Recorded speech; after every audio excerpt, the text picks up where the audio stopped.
and didn't walk a batter. The Brewers' bullpen was dynamite as well. The combination of Jared Kane and Grant Anderson, Abner Uribe, and Angel Serpa held Tampa scoreless. Also should note, the Milwaukee Brewers have stolen 13 bases in the first 5 games of the season. That is the most through 5 games in franchise history, breaking the record of last season, which was set at 11. Milwaukee will go for the series win today. Flamethrower Jacob Mizorowski on the mound, 12:40 first pitch at American Family Field. The Huddle starts now. I'm Hunter Baumgart on Fox Sports Radio, Wisconsin. Good morning, Wisconsin, and welcome to the Huddle. I'm all for someone huddling if you have something to say. It's time to wake up and talk about the teams you love. Everybody wake up! Everybody wake with the guys you love. It's just about getting the group together. I need you, you need me today. Let's keep touching each other. Let's make sure we feel each other. Let's make sure we smell each other's breath. Watch us on YouTube, Facebook, and X. You need 15 or 20 huddles to correlate with a number of cameras. Take the cameras off the field, and there'll be no huddles. Now gather around because it's time to huddle up. West left slot, 323 wide stick on 1. Ready, Biller, for blitz. If it looks like man coverage, I'll check. I'll go 200 get. You got to cut and crack. Now cut and crack. Red, right, 18 Bob on 1. Ready, cut him and crack. If you look at this play, what we're trying to get is a seal here and a seal here and try to run this play in the alley. We got exactly what we got to do. All right? That's all we're going to do. Let's go out and kick some tape. All right? Hey, yo. 1, 2, 3. Keep doing what you're doing. Sit down now and make the play. Be right all the way outside. Wide, left, fake, 396 bag, D hand, C puck. Is that long enough for you? I want you to be proud of your profession. It's a great profession. Go out there and play this ball game like I know you can play it. With Drew Olson, Mythical, legendary figure. Bill Schmid, Oh, my God. This man's been out all night. and Armen Sarian. This is it. Don't get scared now. Sanchez, we ready? Fox Sports Radio Wisconsin is on the air.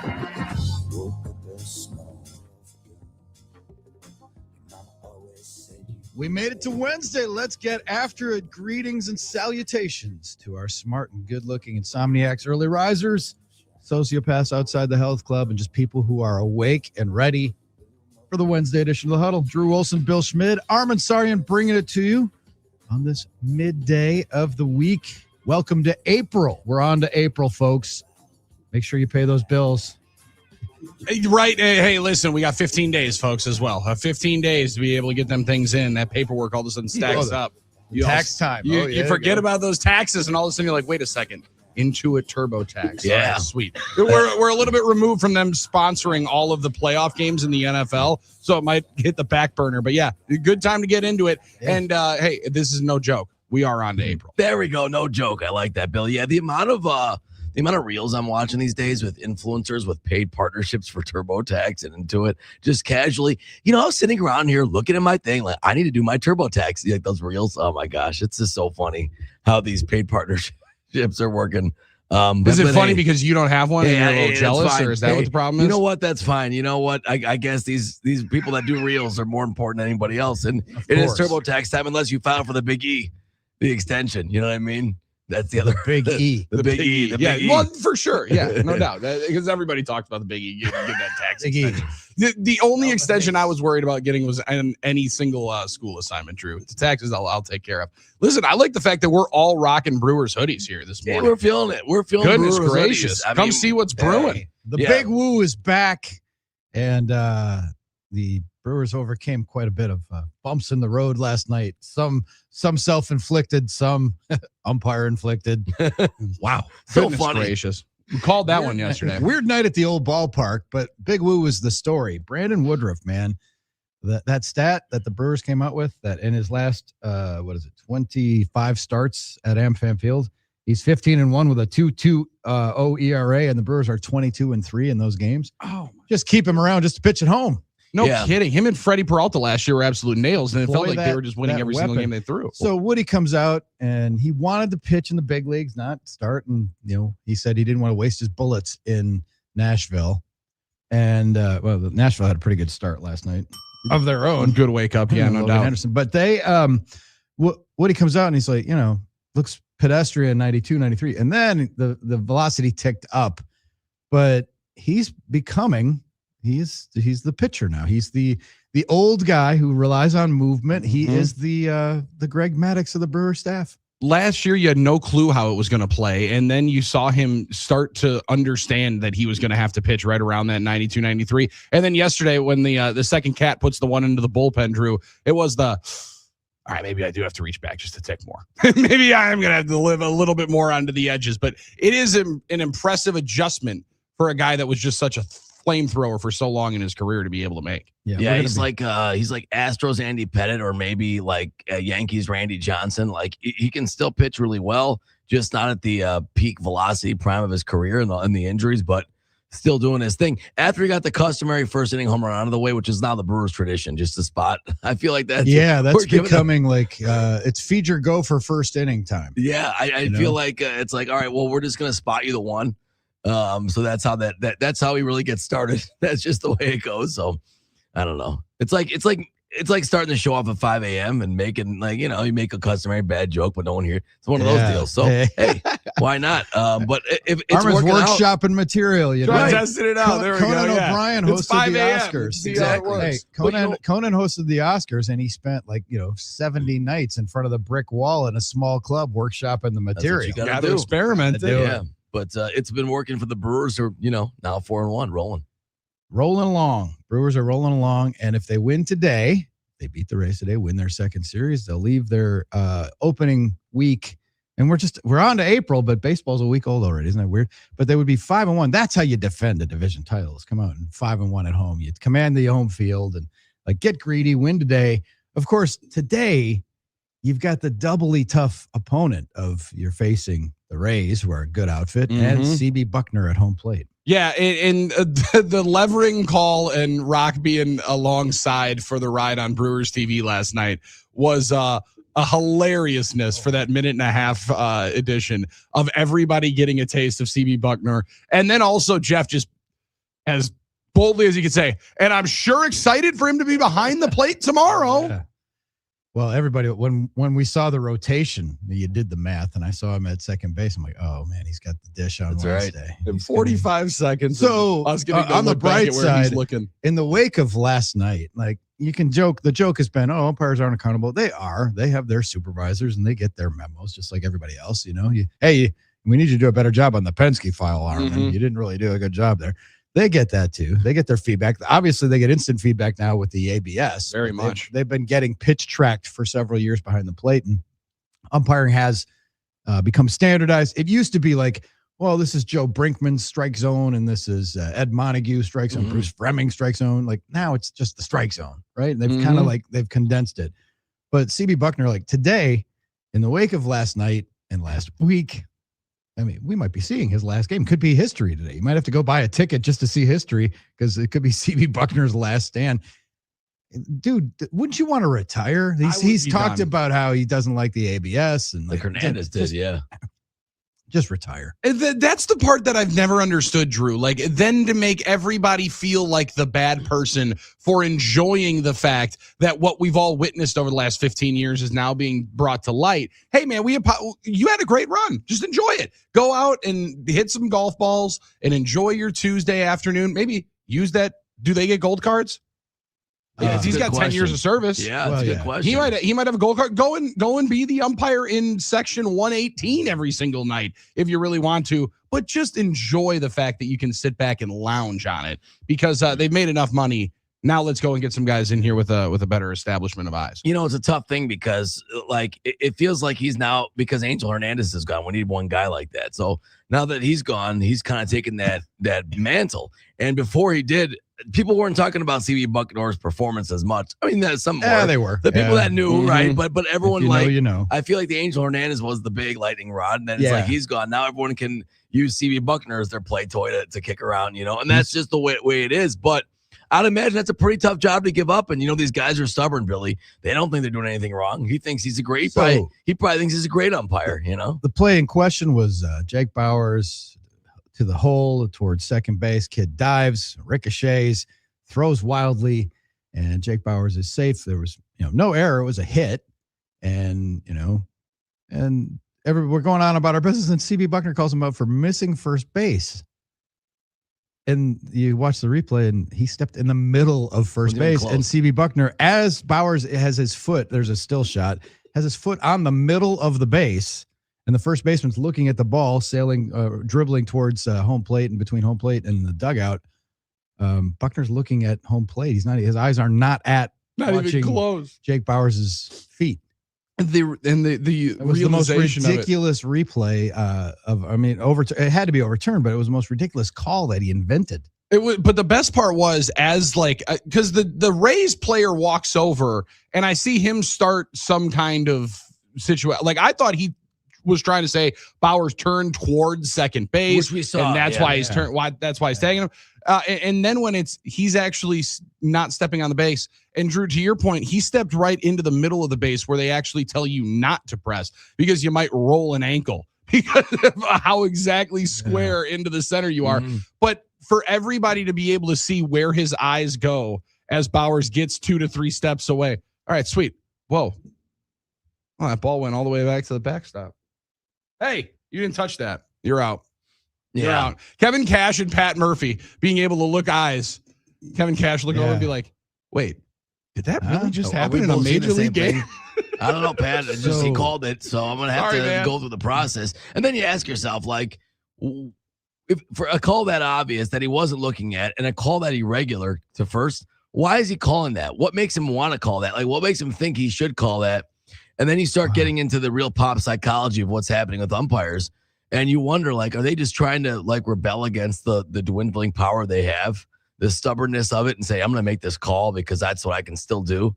These are the roads I go down. You know, when I see my daughter strapped in the high chair, knowing she has limited power now to move, so she's going to start dropping her food because that's the one power she has. I'm like, well, maybe CB Bucknor just feels like he's going to have to start making some wild calls because he wants to have some power still over the game. CB Bucknor right now exists to feed material to John Boy Media. I think he might be on the payroll. He's doing it. He's got to be doing it. The last time he was behind the plate with his crew was Monday night Pirates Reds. Mm-hmm. Suarez and company. The Reds beat the Pirates 2-0, and the Reds challenged 5 of his calls successfully on the ABS system. There were a couple more that were like on replay that weren't challenged that were egregious. So there were about 10 calls that were bad, which is horrific. Like we talk about how good the umpires are generally. Yeah. And like these, you're looking at micrometers. It's a little bit like the NFL, like super slow motion. It looked like you can see the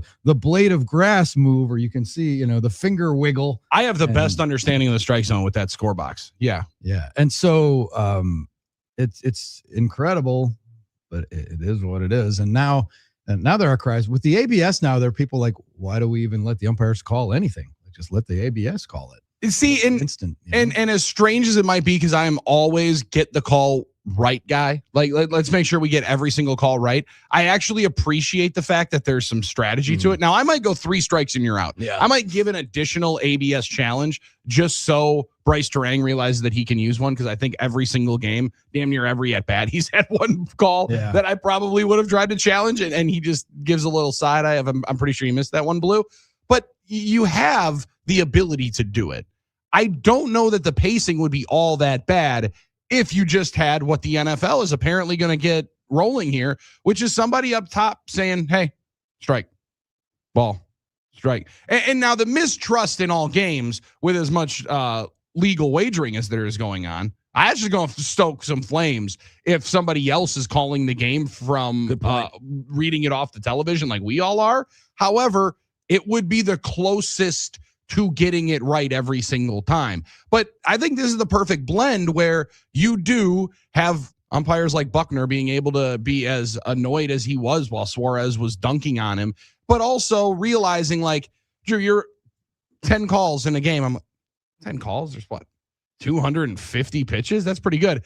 Yeah, but if you slice in that probably half of the ball calls are pretty clear, the ones that are right down the middle, I'm not going to give them all that much credit for. The other half of the balls that are swung at, there's probably 50 calls that are somewhat on the fringe every single night. Yeah. And when we're swinging at 70, 60% clips, if there's 30 and you're missing 10 of them, that's going to be a tough number for you to back up. It is. And the thing is, these are major league umpires, so this is the top of your profession. So I do expect them to be better than just any other guy. Now, of course, they're all still humans, but you have to wonder if deep down some guys know they're not as good at their job as the others, and they want to save their legacy. And like you said, Why not just retire? I mean, I think Phil Cuzzy retired for that reason, maybe. One of them. I mean, when Phil he's like a supervisor now. Yeah, and Phil Cuzzy retired, and maybe he was like, you know what? I don't want to get embarrassed. Maybe he wasn't. Maybe he just said, hey, you know what? I'm ready to go, but this new system's coming in. This is a good time to get out.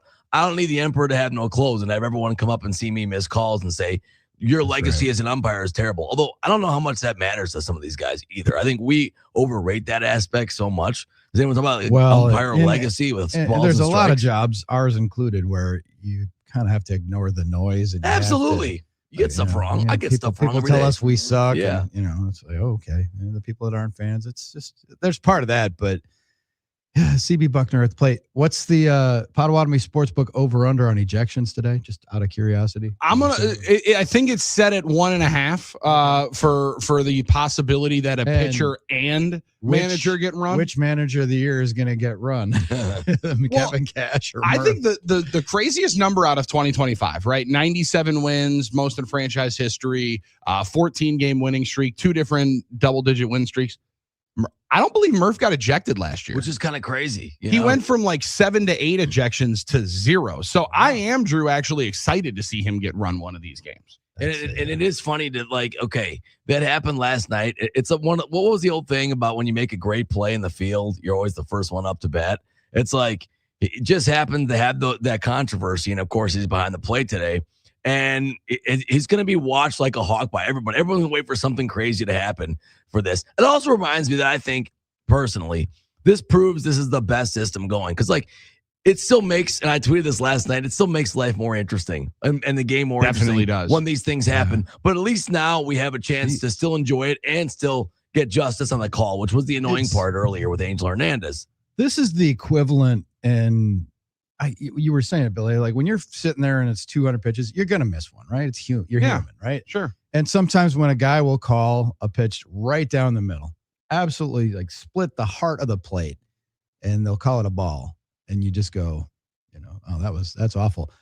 Isn't this one worse? Like, if this isn't a misinterpretation, this is by far conjuring. Yes. Oh, totally. You conjured this call in your brain. He's rattled. When you didn't see it, it didn't happen. And he was arguably looking at front row aiming. Yeah, you weren't looking in the direction of the play, and you invented this call, which makes it, I think, by degrees worse than, oh, I missed it. And there are times, like sometimes you'll see a guy miss a call like that, and nobody really reacts. Mm-hmm. And that's because the umpire under his breath goes, oh, sorry, boys. I my missed bad, that guys. one. I got you. My bad. I missed that one. And he says it to the catcher, and then the catcher, guys, get over it. Give me a giggle or something. All All right, right, fine. All right. Not that big a deal. It's 2 out, nobody on. And it's Mm-hmm. It's a 1-2 count. Sorry.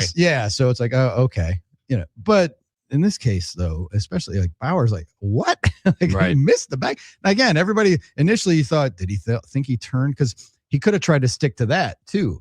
Like, oh, he made a move towards second when no, he didn't. Yeah, no, he turned the wrong way. Yeah, for sure. And so, when it's just weird that they were appealing that kind of, and that they were trying to tag him. That was the thing, Drew. It felt like to me, every sideline in the NFL saying, dude, are you serious? He grabbed him right there.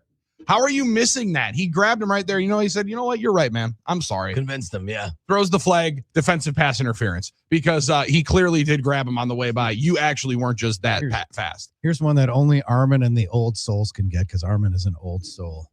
But CB Bucknor would have been right at home on the crew, refereeing the gold medal basketball game in Munich in 72. Oh my gosh. Yeah. You want to go down the gold medal away from the Americans. You want to go down a tinfoil rabbit hole when the guy's coming out of the stands, the director saying, Reed, start the play and everything. Oh, yeah. That was the most bogus situation ever. Cow, I got to watch 72, this. It's just a bogus. 72 gold medal game the U.S. lost, and they got hosed by the referees about 30 different ways. I can't wait for this. Yeah, the game ended like twice. And there are players, Doug Collins was on that team. There are players who have it in their will. Like, they didn't accept their silver medals. Never got the silver. They never took the silver medals. They didn't accept them. And there are players who put it in their will that no matter how destitute my family gets, they can't accept that silver medal and go sell it. Like, it's in their will. Like, absolutely under no circumstances will anybody from my family be able to claim the silver, because they're just sitting there waiting. It's amazing. If you want the silver medal, you can have it because you earned it, but they didn't take them. And then there's some international basketball people that say those were all the right calls still. But it just shouldn't have been conducted that way. There's a doc about it. There's a lot of There's a lot of docs about it. But I was going to say YouTube has a number of these different ones. Paul Feinbaum just did a long interview on it. Apparently. When you think about like the great miscarriages of justice in sports and the bad calls, that's on the Mount Rushmore. I really think that's why and it's more than one call. It was like a whole circumstance of events. They restarted the play. They replayed the last couple seconds a couple of times to give the Russians a chance. Right? And that's why I think, like, in the end, fans want justice to be served. And that's why that we see such the crowd pops now with this ABS. It's like, it's cool if we, like you said, with players like under their breath, okay, yeah, you missed it, no big deal. I don't think it's like, I'm not mad at you, but I just want the right call to be righted because I deserved a ball there or a strike or whatever would it be. So I don't think there's anything, and El Baldo used to complain about this all the time. I think it's good to make sure the wrong gets righted because you want the right calls in place, and it doesn't take long. But I guess I just never anticipated, and maybe I should have, the absolute energy and joy of the atmosphere of the game that it adds because the fans are enjoying seeing justice being served in real time for umpires, or one way or the other. You know what I mean? And I think there's an aspect to that now, and I think it's sort of, we always joke about the hold them accountable fans. They're always out there. Well, this is their one way to say we're holding you accountable. We're holding you accountable. And not only that, live. You got it wrong, so we're going to publicly embarrass you. That's the thing. And that's what people want. They want to be able to embarrass the umpires. So. Well, we want to embarrass anybody. Like, that is 2025 or 26 of us. We want to go out here. You got it. And we don't want to let you know that we're right. We want to let you know you are wrong and an idiot. And this is why I'm right. And now I get the easiest science possible to be able to. But the one, like, defrocked of your umpires, defrocked. I like that. I'm gonna have to start using that word. Okay, now, but I give all leeway to somebody that has to call balls and strikes for a Mizorowski game here today. That's hard. Like, just seeing how much the ball is gonna move here today, I'm gonna give CB a little bit of grace. However, by the third inning, I'm very, very ready to pull all of that grace back. Yeah, and it's CB, to torture a metaphor here. He faces a 2-strike count. Like, if umpire Bill Schmid misses a call in the second inning, everybody's like, oh, well, they missed that one. Yeah. If CB misses a call, this guy's the worst. He's in the crosshairs already. He steps behind the dish facing a 2-strike count because of his history. It's just, that's what it is. I'm not the guy that usually watches the game cast while I'm at the game. I might have that thing up here today just to see where the location is every time. Just might want to enjoy it. Yeah, maybe he's getting to the point where he might be going by Christopher Blake, Bucknor, and not CB. It is could be. It is Hot Take Hump Day. 877-794-1973 gets you into the NicoletLaw.com talk and text line. I'm going to have some fun throughout the program today. If you want to tell us your favorite botched officiating call of all time. Yeah, Jim Joyce would like a word. We'll discuss all of that. Talk to El Jefe, Jon Greenberg, and get ready for a Brewers matinee today. It is the Huddle, Fox Sports Radio, Wisconsin.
Bowers, and it out of the glove of Williamson. Throws to first, it's wide. It's backed up by Fortes. That should be a base hit for Bowers. Never did make a move towards second base. So he's safe. Heck of an effort by Williamson at second. Runner did not touch first base and then was put out. So the call from CB Bucknor is that Jake Bowers missed first base and then was tagged out. Not that he made a move to second base and was tagged out, that he flat out missed the bag. And I think that is the horrendous call. Where is CB Bucknor looking? He's not even looking at it. Why would he even say that? CB Bucknor was not even looking at the play. He stepped right on top of first base. I'm not sure what CB Buckner's looking at there. That's ridiculous. Well, I'm really excited for him to have the plate tomorrow. He's safe. Call's overturned. Milwaukee retains their challenge. That's just a waste of time reviewing that. At least review is available so you can get it right. Yeah, no kidding. Everybody laughing at that call. Kevin Cash is laughing. Look at Murph. Those two guys are laughing. I can't wait to see that text chain between those two guys. Yeah. Jeff Levering, Bill Schroeder, Brewers TV. So good. The mystery, the majesty of CB Bucknor in all his glory last night, missing a call. Now he moves to the plate this afternoon. So you're going to get an extra show today. Folks, be ready. It's not like there's yesterday there was a lot of brushback pitches. We're going to see a beanball war. No, we're going to see CB Bucknor, a CB Bucknor production behind home plate today. And getting absolutely roasted. The locking eyes and the Kevin Cash holding back the laugh. That's great. And then waiting for Murph to kind of crack a smile. And then he does. And then both of them just turning away because they can't stop laughing about how bad it was. It is tremendous. I was listening to some Elaine and Josh Maurer during the break as well. The realization of, wow, is that this? He really missed it that bad. I think that's what was happening in New York because you heard Rock say, man, what's taking so long? Do you think everybody in New York's like, guys, you got to see this. Hold on. Let me rewind this. Look at how bad this is. Look at my man. He's not even looking. He's trying to buy a 50-50 raffle ticket. Yeah. He knows that they're drawing it at the end of the fifth inning, and he's trying to make sure he gets in. I liked yours that he was looking at front row Amy. I don't even know if she was at the game last night. I didn't see that. I mean, listen, I had people have been wondering where front row Amy's being. I don't look anymore. She put some of her tickets up on. Yeah, put a lot of her tickets up. Yeah, she's a ticket broker. I mean, yeah, this is 2008. Wait a minute. She's a ticket broker. Oh, here we. Oh God. Well, I'm saying that because I only see her. A lot of people sell tickets that have a partial package, and come on, you got commitments, you got life. She's not a ticket broker. She's entitled to get rid of her. She's entitled to do it. It's her right. That's a derogatory shot you didn't need to take. That was a derogatory to call and say she's a ticket broker because she sells some more tickets and goes again. Okay, well, a lot of people sell tickets, but they don't. Packer fans, they could come out. Well, that's what I'm saying. So it's like, what am I wrong? Their property. She's a ticket broker. She goes to. I never said it wasn't right. Doesn't sell that many. She just put out when she has them. It's a marquee ticket. But it's also. I just only see her doing. How hard is it? She also buys one ticket. Yeah, it's hard. Yeah. And that's got to be hard to sell. But that's what I'm saying. The one ticket has got to be tough. I'm going to go sit there. So you got to find one person who wants to go there by themselves and sit in that seat. Or, and this is the other part, is I've often thought about it to try to get the front row Amy experience and then bring the young lad. But to make sure that he's going to lock in and be there the whole time and not turn around and try smacking somebody in the back of the head or catching a baseball and throwing it, that would be the tough one. Drew, this is one hill that Armen's going to go lay on. He loves. Oh no! I will, but I love telling people what to do with their tickets. Is that the joke? Is that what you're? That is your favorite thing to do. I'm just saying it seems like she does it a lot now. That's all I'm saying. I'm not telling someone they can't do it or it's not their right, but I'm gonna have a little commentary on it, a little bit. That's what I mostly listen. It's not 2008 anymore, right? We're talking about front row Amy a lot. No, so all right. I don't know where she's been, but it's been almost 20 years now since that started. So. I mean, we don't have that many famous fans. Yeah, that's the thing. We only get like 2 or 3. I mean, I know she's very nice. One time I sat in that area. Okay, I'm not one of the privileged few. All right, so I'm a blue collar guy. So one time I was able to sit in that area, and she was a very nice person, and it was totally fine. Nothing against her, but I'm just saying she She does that sometimes. She sells tickets. So. Yeah, Franchise and I had her in a studio one time. It was a good time. Good, very, very nice young lady. But I always appreciate when we get to have somebody try to imitate Front Row Amy and then sitting next to her. Those are funny. I know that I'm going to be close. I'm going to wear the wig and enjoy it. This would be a day, though, if you had the means to go and get the Front Row Amy experiences, to get the Mizorowski experience.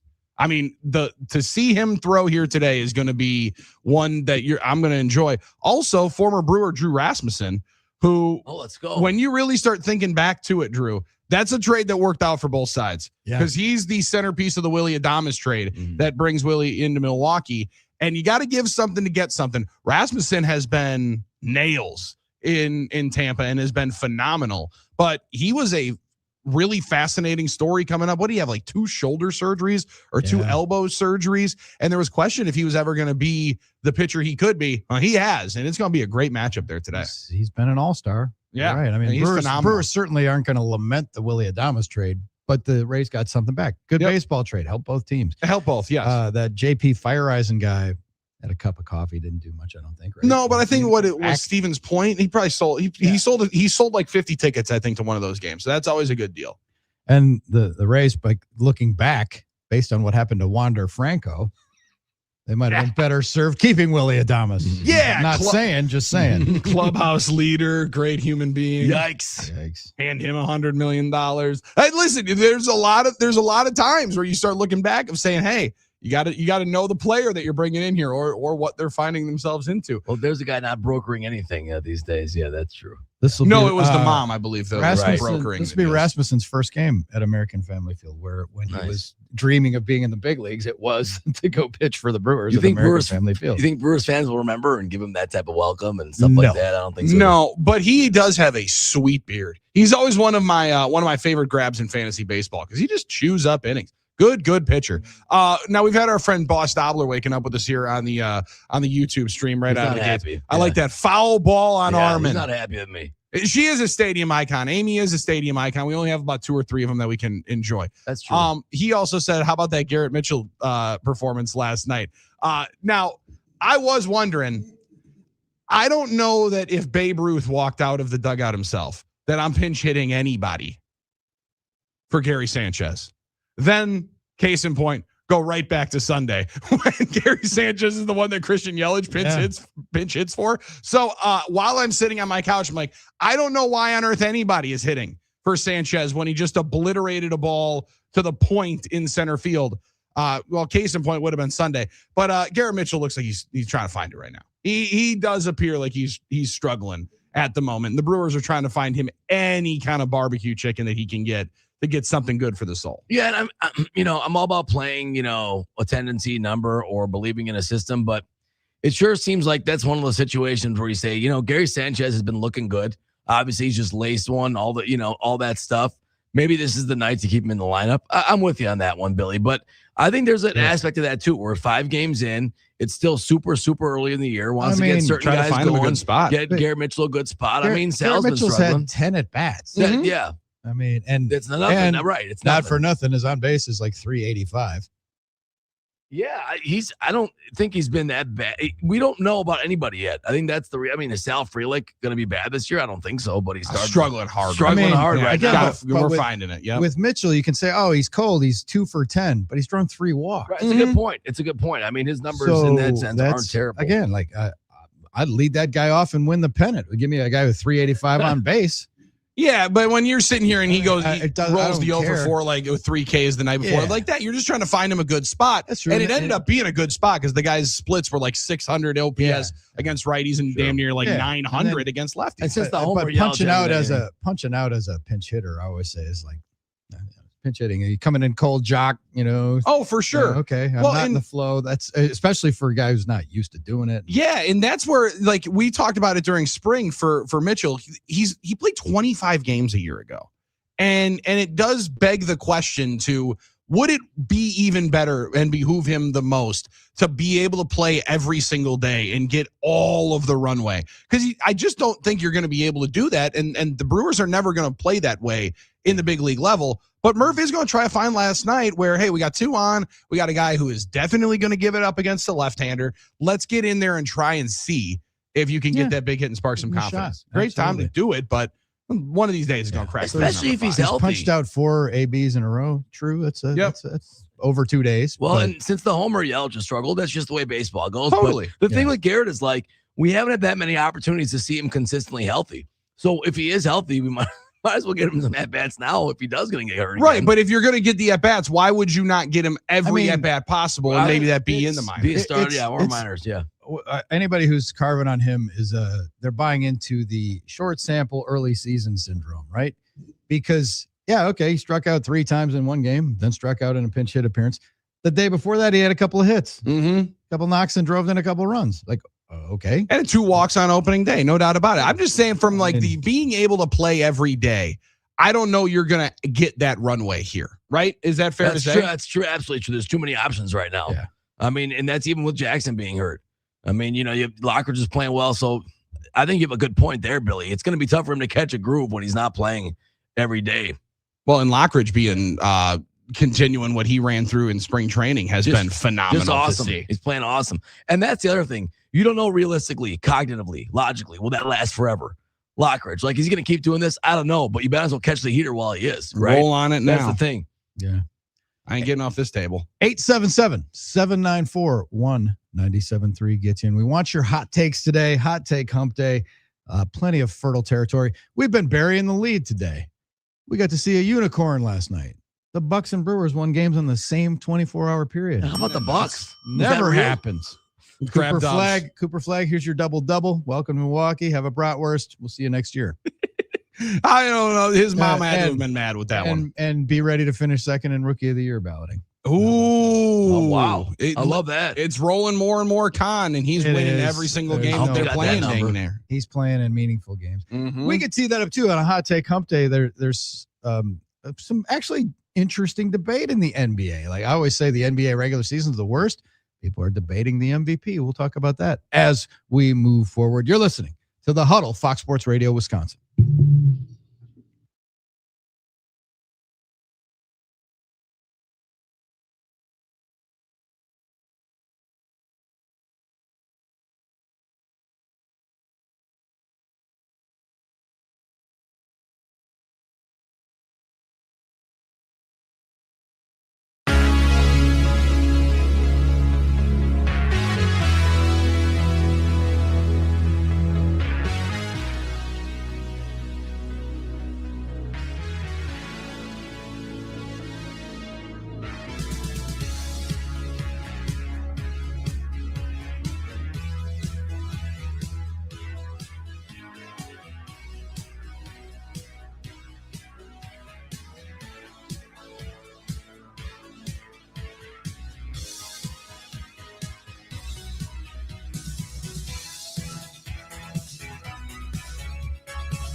Wednesday edition of the Huddle. Drew, Billy, and Armen bringing it to you from headquarters. Our friends at Game Day Men's Health are there for you.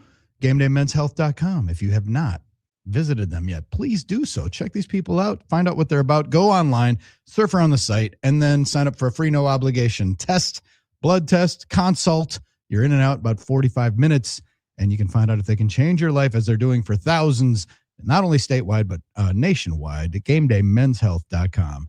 Check them out. All right, 877-794-1973. Been talking Brewers. Bucks won last night against the Mavericks, who stink worse than the Bucks, I guess. That's all. Somehow can do that, yes. Ryan Rollins, big game, Ooze, Listen, anytime Ryan Rollins going to put up a game like he did last night, I'm going to be very, very happy about it. A lot of people thought was, let's try to find anybody who can play that's under the age of like 25 this year. And Ryan Rollins is clearly that. 24 last night. The stat came out. The players with 1,200 points, 400 assists, and 100 steals, as well as shooting 40% from three in a season before the age of 24. Ryan Rollins and Steph Curry. Now, Steph did it twice, and that was also in the midst of Steph's ankle problems that he was having early in his career.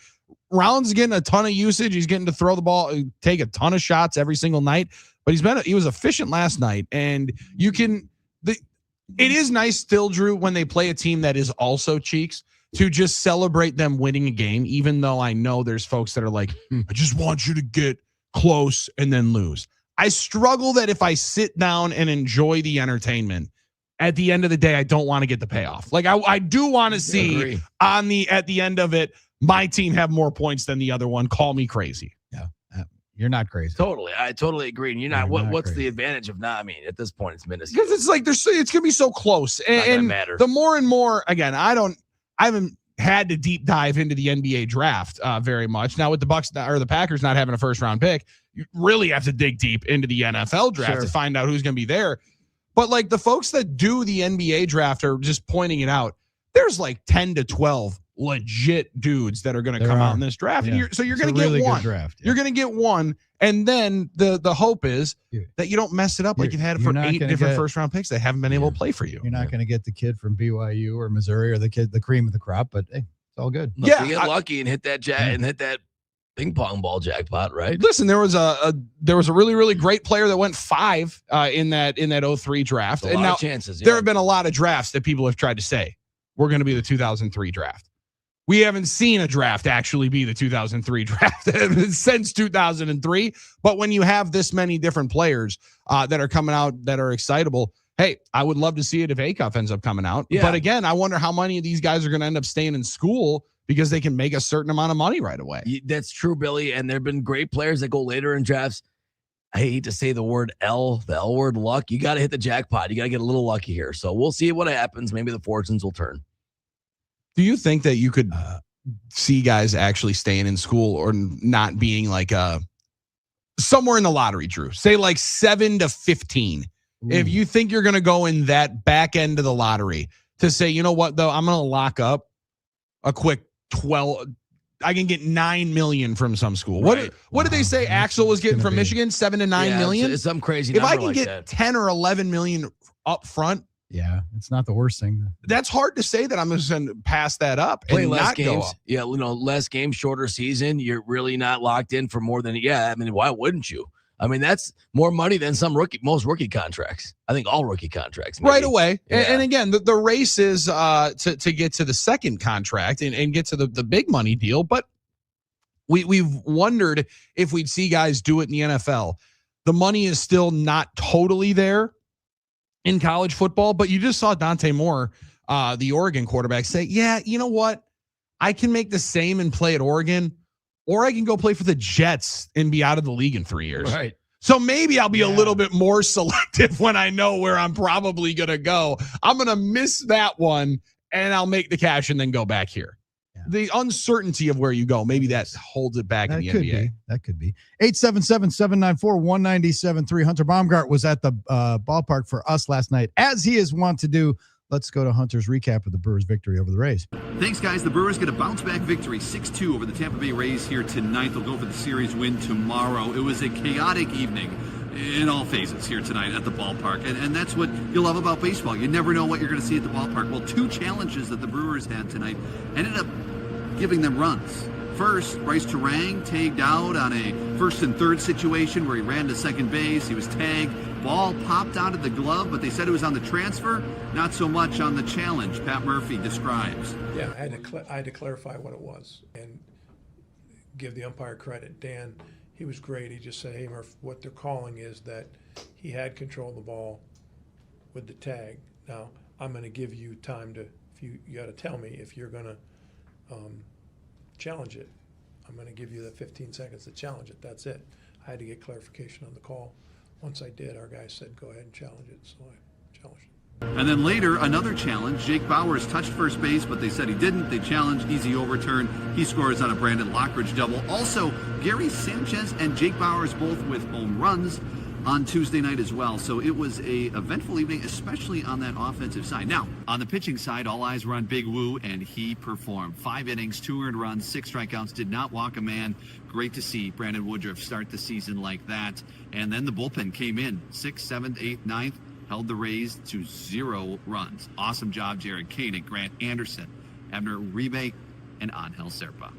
Brewers will go for the series win this afternoon, 12:40 at American Family Field. Jacob Mizorowski on the mound for his 2nd start of 2026. This video brought to you by Import Minded, your trusted choice for exceptional vehicle care on South 27th, just north of 894. Now back to you guys.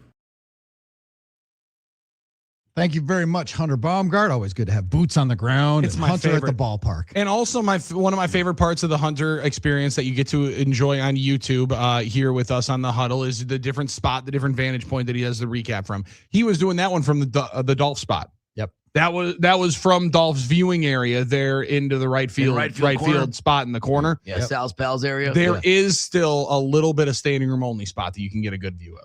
And that would be one of those only nooks and crannies. Absolutely. Good on Hunter. And for all of our focus on, Jake Bowers and Gary Sanchez and CB Bucknor, once again, Brewers bullpen won the game. Man, they're so good again. Nailing it down. And this Angel Serpa, guy is a stud. Absolute stud that we were able to sweep from the Royals away. No joke there. That guy is looking pretty good. All right, we're off and running. Bucks and Brewers win. That hasn't happened much. That's one of those where you clip it out and tape it to the fridge. Yes, this was our homework assignment, Mom. Look, little Billy brought home an A. Let's put it on the fridge. And I didn't even have to fix this one. Unbelievable. We want your hot takes. We're going to fire up the hot take hump day machine. We're going to have them coming out of the oven next.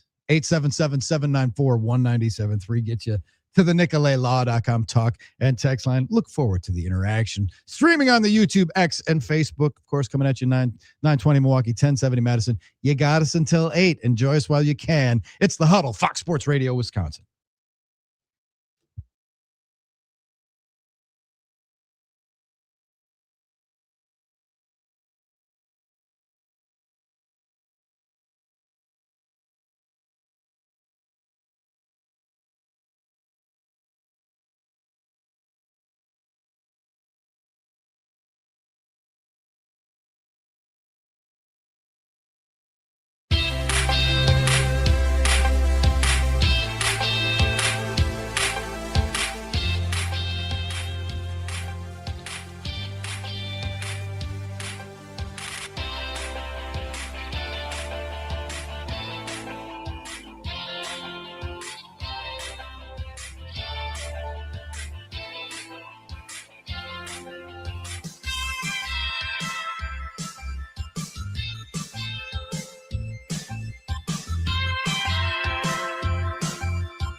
I'm Hunter Baumgart. The Milwaukee Brewers bounced back nicely last night at American Family Field, beating the Tampa Bay Rays 6-2.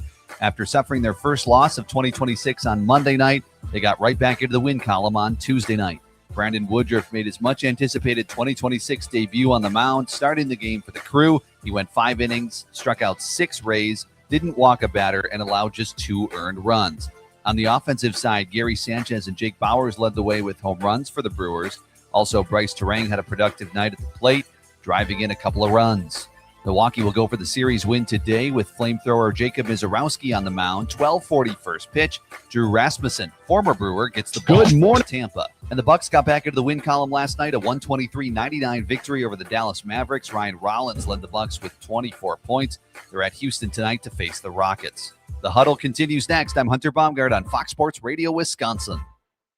Good morning, Wisconsin, and welcome to the Huddle. I'm all for someone huddling if you have something to say.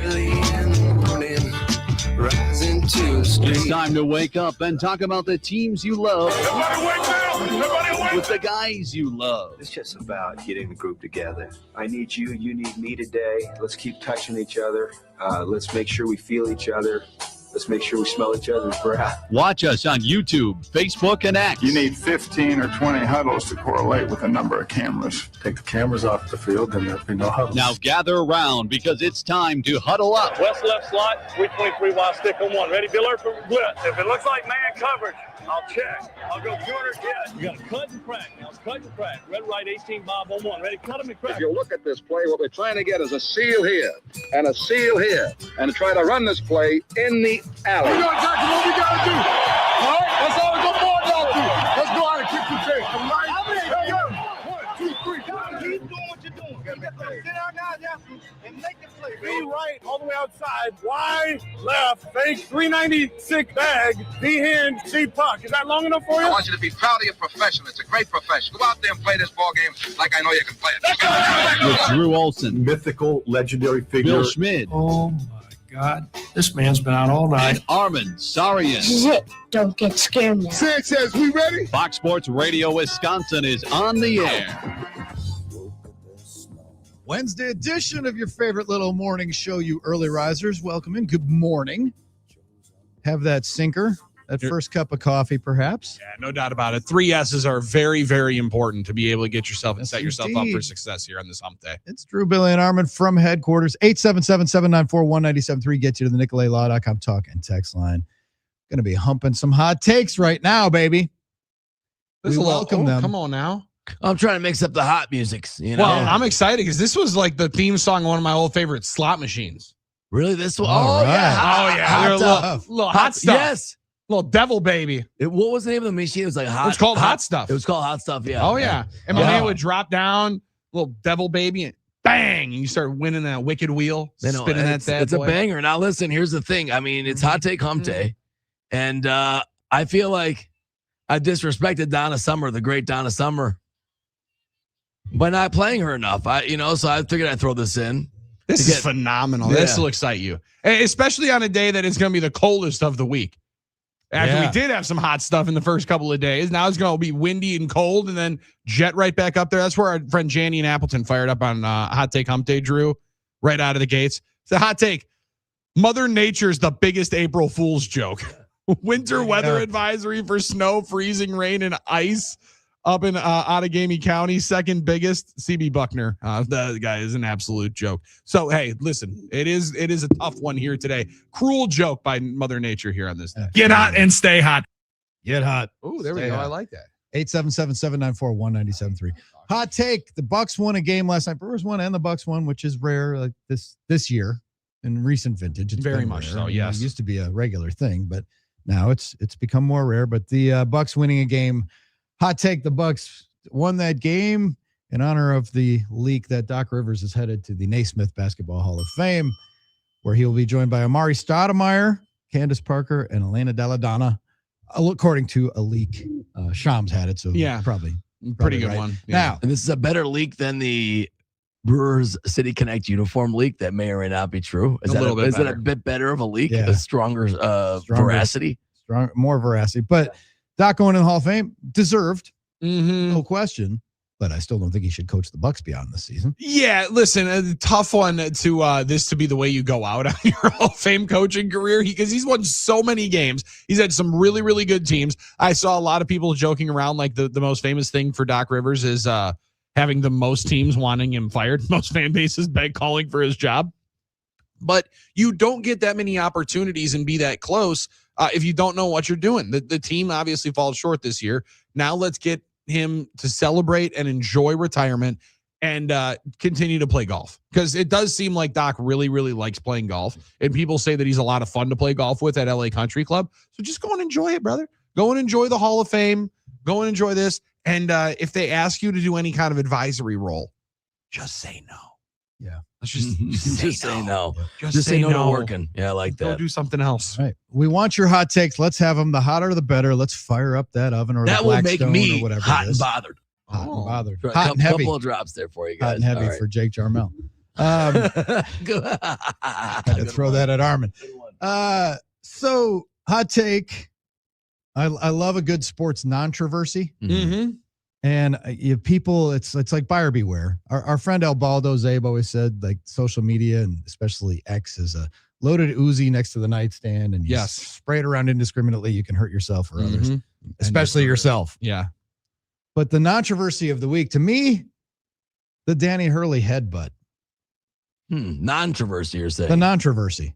Because, oh, my God, anybody else? Oh, Gottlieb would have been ejected for getting a technical. Like, he headbutted the referee, got in the referee's face. What a douche. And it's like, and the ref's like, no, it was nothing. Because our following, I don't know what the right term I'm looking for, but Dan Patrick follows us, obviously. He was obsessed with it for the first hour I was listening, obviously. He was just obsessed with it. Nothing. Well, and I struggle too. Like you hit it there when the ref comes out and says it was nothing. I mean, you also see the position that Hurley's in. My man's jacket is like half off of his arm. He's not really in a position where he's thinking very coherently. He wasn't mad at the ref in that moment. No, I think he's like elated. No. What are you trying to say to me right now? There's an understanding. And the ref kind of initiated and walked towards him. So it was like, oh, he headbutted. No, he did not. And the ref's like, no, it's not like, who knows what they said, but it was a moment that when you looked at it, it wasn't what you thought it was. No, it's not a headbutt. It was like a head contact. They weren't butting at all. Yeah, but even then, they weren't like, it wasn't like Earl Weaver yelling at but it Nestor was Shylock or Ken Kaiser or something. Okay, but it was very unusual. I think what it is people are just trying to figure out why would they touch foreheads? Dan Hurley acts the way he does. Like, he's such a bizarre human being. Well, there it is. But I don't think it's anything. Like he should have been in trouble or was an egregious This thing. to me is like the 18th weirdest thing Dan Hurley's done. That's a great right. point. Like, is that fair? Like he's so wild on the sidelines. I'm not necessarily stunned. I think it's funnier to see because you hear players say like, I was blacked out. Like I got so excited I rounded second base. I blacked out. I don't even know what happened there on that walk-off home run. Or Mullins hits the shot. Yeah, I kind of blacked out. I don't really know what happened. It's weird to see head coach in that elation mode at that moment because I think that's exactly where he was. And then really quick, Drew, his explanation was that I think in the moment, he said, I think in the moment I thought he was going to come in and chest bump me. So it's the ego of the hubris of Dan Hurley on display, thinking that a professional umpire, a professional college umpire would be sitting there looking to celebrate with him on his team winning. He really thinks, that just proves he has true main character syndrome. He really thinks the world revolves around him that much. Like Dan Hurley thinks like his team winning. Or he paid him $50,000 to give him a good whistle.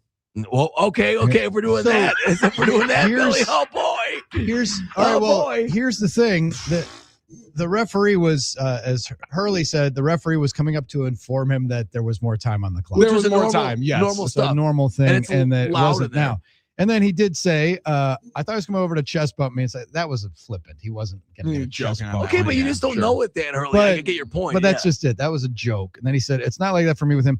My experience with him has been we haven't won every game. I haven't agreed with every call. So that was in no way me going at a ref like I've been at their throat the whole game. Agree. There were other points in the game where I had my arm around him walking out of a timeout. We were cracking jokes and laughing. Oh, yeah. That's And true. Yeah. Hurley did, like he's talked about the Marquette, his exit from the Marquette game and stuff. He's like, he earned that one. That one. He knew but that. this was a controversy, and the ref, like in the heat of the ref came right up to say, Coach got 0.4 left or whatever it was. And but people who, yes, he's a psychopath, but this was not an incident where anything what you think you saw was not what happened. It was not the thing. Now, if you're gonna freak out in retrospect to one of the things either not being called, like if you're Duke radio right now and we have to go through the sour grapes call, the dude running off the bench is the one to me where I'm like, that actually should probably earn you the technical if they're going to call something like that at that moment. The Hurley piece though too, to be able to go head to head with the official and say, that's my guy. You guys just don't understand how tight we are. You guys just don't get it. That's kind of our thing. He likes me. Okay. I'm able to do that. You definitely can't, Tom Izzo. Yep. Hot take hump day. Another hot take for you. Though I generally feel that the NFL getting deeper into a relationship with ESPN is not going to be good for everybody and everything regarding our favorite professional sport, professional tackle football. There's been one good offshoot of it. Oh, I'm excited for this. We won't have conflicting doubleheaders on Monday Night Football anymore. Man, thank God somebody listens to us. Thank God somebody listens to the fans. Yeah, they've decided to get rid of that because they didn't want fans to have to choose, and they didn't want to split the eyeballs. Split ratings. The game for the Disney property that's on ESPN. So no more Monday night, 2 games at the same time, which was asinine to begin with. Right, because the thought of, if one game's not good, then you can flip over to the other game. Well, guess what? You're putting primetime games together. Just put better games on primetime, and the likelihood of one being a stinker is pretty low. They also slide in there like, hey, we're going to change these to primetime ones. More importantly, because we want more primetime individual windows. So I do like that they said it, hey, we're going to give you what you want. Yeah, and you guys don't want the 6:30 start into the 7:15. Right. We're going to give you something that also Armen doesn't think he wants, but you don't know yet that you actually do want December Wednesday football. December They're Wednesday. like, hey, we're going to hold this one. That's what this because is. we're going to load this up actually on a Wednesday. We're going to load this one up more on a Friday. So they're just stockpiling. So then we can unleash more individual NFL bullets, which I'm always going to be a fan of. That's my thing. And one of those games, apparently there are still 5 games that they haven't assigned in terms of the schedule and the streaming entity or wherever it's going to be. And one of those games that they doubled up is going to end up on Whiskey Wednesday, Blackout Wednesday, the Wednesday before Thanksgiving. They are going to move a game there. So you might as well, I don't know, it's not going to be the Packers probably, but they're going to play a game on the Wednesday before Thanksgiving. And now if they have 5 that aren't assigned, the other thing is, hot take, how about Ed Policy coming out and lobbying to avoid going to Ford Field and play the Lions in Munich, which we thought was going to happen anyway, because that was the rumor last year was, the Packers aren't going to Dublin to face Aaron Rodgers, but they're going to go to Munich next year. And that seems like, and that we know it's the Lions. That's a pretty attractive game. You'd rather play the Lions in Munich than at Ford Field, wouldn't you? But significantly. And it would also most likely take you off of Thanksgiving for those that don't like the Packers playing on holidays. But it also, the one they go and play the Saints in Paris, no. Paris, you don't get the Packers first game. You guys get welcome to the NFL. Here's Carolina. I was going to say Saints, Carolina. Let's give them the Giants-Panthers treatment like we gave Dublin a couple of years ago when they get introduced. Melbourne's already getting it way too good that they get Rams and 49ers. And this was the other one yesterday out of the owners meeting when, I don't know if you guys saw Kyle Shanahan and Matt LaFleur, a little matchy. Interesting. They were both wearing a green suit, and they did a pairing interview with Mike Florio and Chris Sims for PFT Live. And Kyle Shanahan's leaning back, looking super cool, and he's like, "Yeah, I know they told them that they wanted to play us. So watch. I'm going to do the exact same thing when they play in Mexico. Does it give us any competitive advantage? Not at all. Why? Because I know that they said that they wanted us to go and have to play in Australia, and I'm pissed about it. So they should have to go out of the country twice. There was just a tick for tack deal that I love. Just getting the more and more angry NFL coaches in a little bit of a relaxed environment there at that owners meeting. It's going to happen sooner or later when they go to 18 games. Every team will have an international game every year. It's bound to happen, and we're going to probably play more Wednesdays. The enemy is slowly advancing along the perimeter. And then with the 18, one of the givebacks is going to be the 2 preseason games. We'll go from 3 to 2. Yeah. Do more of those controlled practices. Remember, if you're a fan, like, and what you want doesn't matter. Yeah, okay? but what it's the like NFL wants. then you got to remember is like in the dark ages of the NFL back in the day when players drove beer trucks in the offseason and they needed to get in shape at training camp, they played 6 preseason games. Mm-hmm. They did. That's true. So, wait, you think fans want more preseason games? No, I meant the overseas thing. Overseas. The preseason, correct. That part, fans don't want more preseason. So in that sense, that's good. To have less preseason. See, but games. now I understand this of you saying fans don't want it. Yeah. American fans don't want it. Yeah, that's true. International fans of the people that are still there trying to find, Well, they definitely want to go see more international games. Most of the NFL is made up of American fans still. For now, and that's For now. exactly what they're still trying to shift up a little bit. The average Packer game of the millions of people watching it when they play at Lambeau, only 80,000 are in the building, right? So it's like, for most people, what's the difference? Well, it's still going to be on TV. It's still going to be on. You're still might going to not be want to able watch it at 8:30 in the morning. Yeah, but there's some American fans that they don't like the way. I'm not agreeing with it. I'm just telling you this is what they say. They don't like the way it makes them feel. They feel it's their game, not anyone else's, and we should be focused on American fans because that's what the fan base is. I'm not even saying that's right. I don't know anybody who espouses that. We have people call up all the time. We used to have people call up all the time and say they don't want any other fans. I remember we had one guy call in. Yeah, And he's Jeff like, from I think these international games are ridiculous. This is an American football game, and they shouldn't be able to get them. Like, well, that's idiotic when you look at the health of the league and what they're ultimately trying to do. Which again, and this goes to another part of the backdrop here, where the NFL is also still, as much as they're trying to grab dollars and cents from different individuals, Drew, they're still trying to grow more 8, 9, 10-year-olds that grow up internationally and say, you know who I want to be? I don't want to be Mbappe. I want to be Jordan Maleava.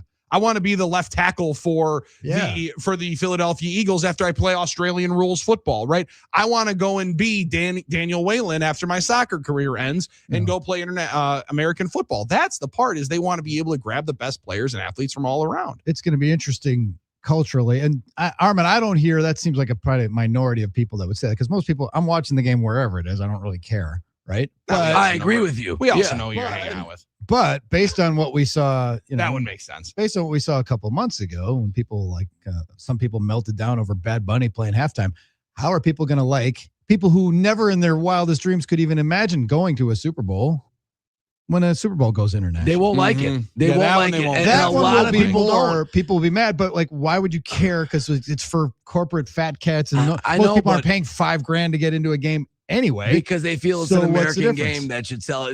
I'm just telling you how people are going to react. I'm not saying I agree with it necessarily, but the reality is a lot of people won't like it. So. To me, the Super Bowl one, Drew, the only difference for that is competitively, I don't like you have to travel 9 to 10 hours for the biggest game, right? But I mean, it's not like you don't have 2 weeks to travel. Yeah, and let's be honest, the New England went to San Francisco. That's a 5-hour flight. It probably would have been just as close for them to go to London. And how onerous is that going to be when every team makes a trip every year?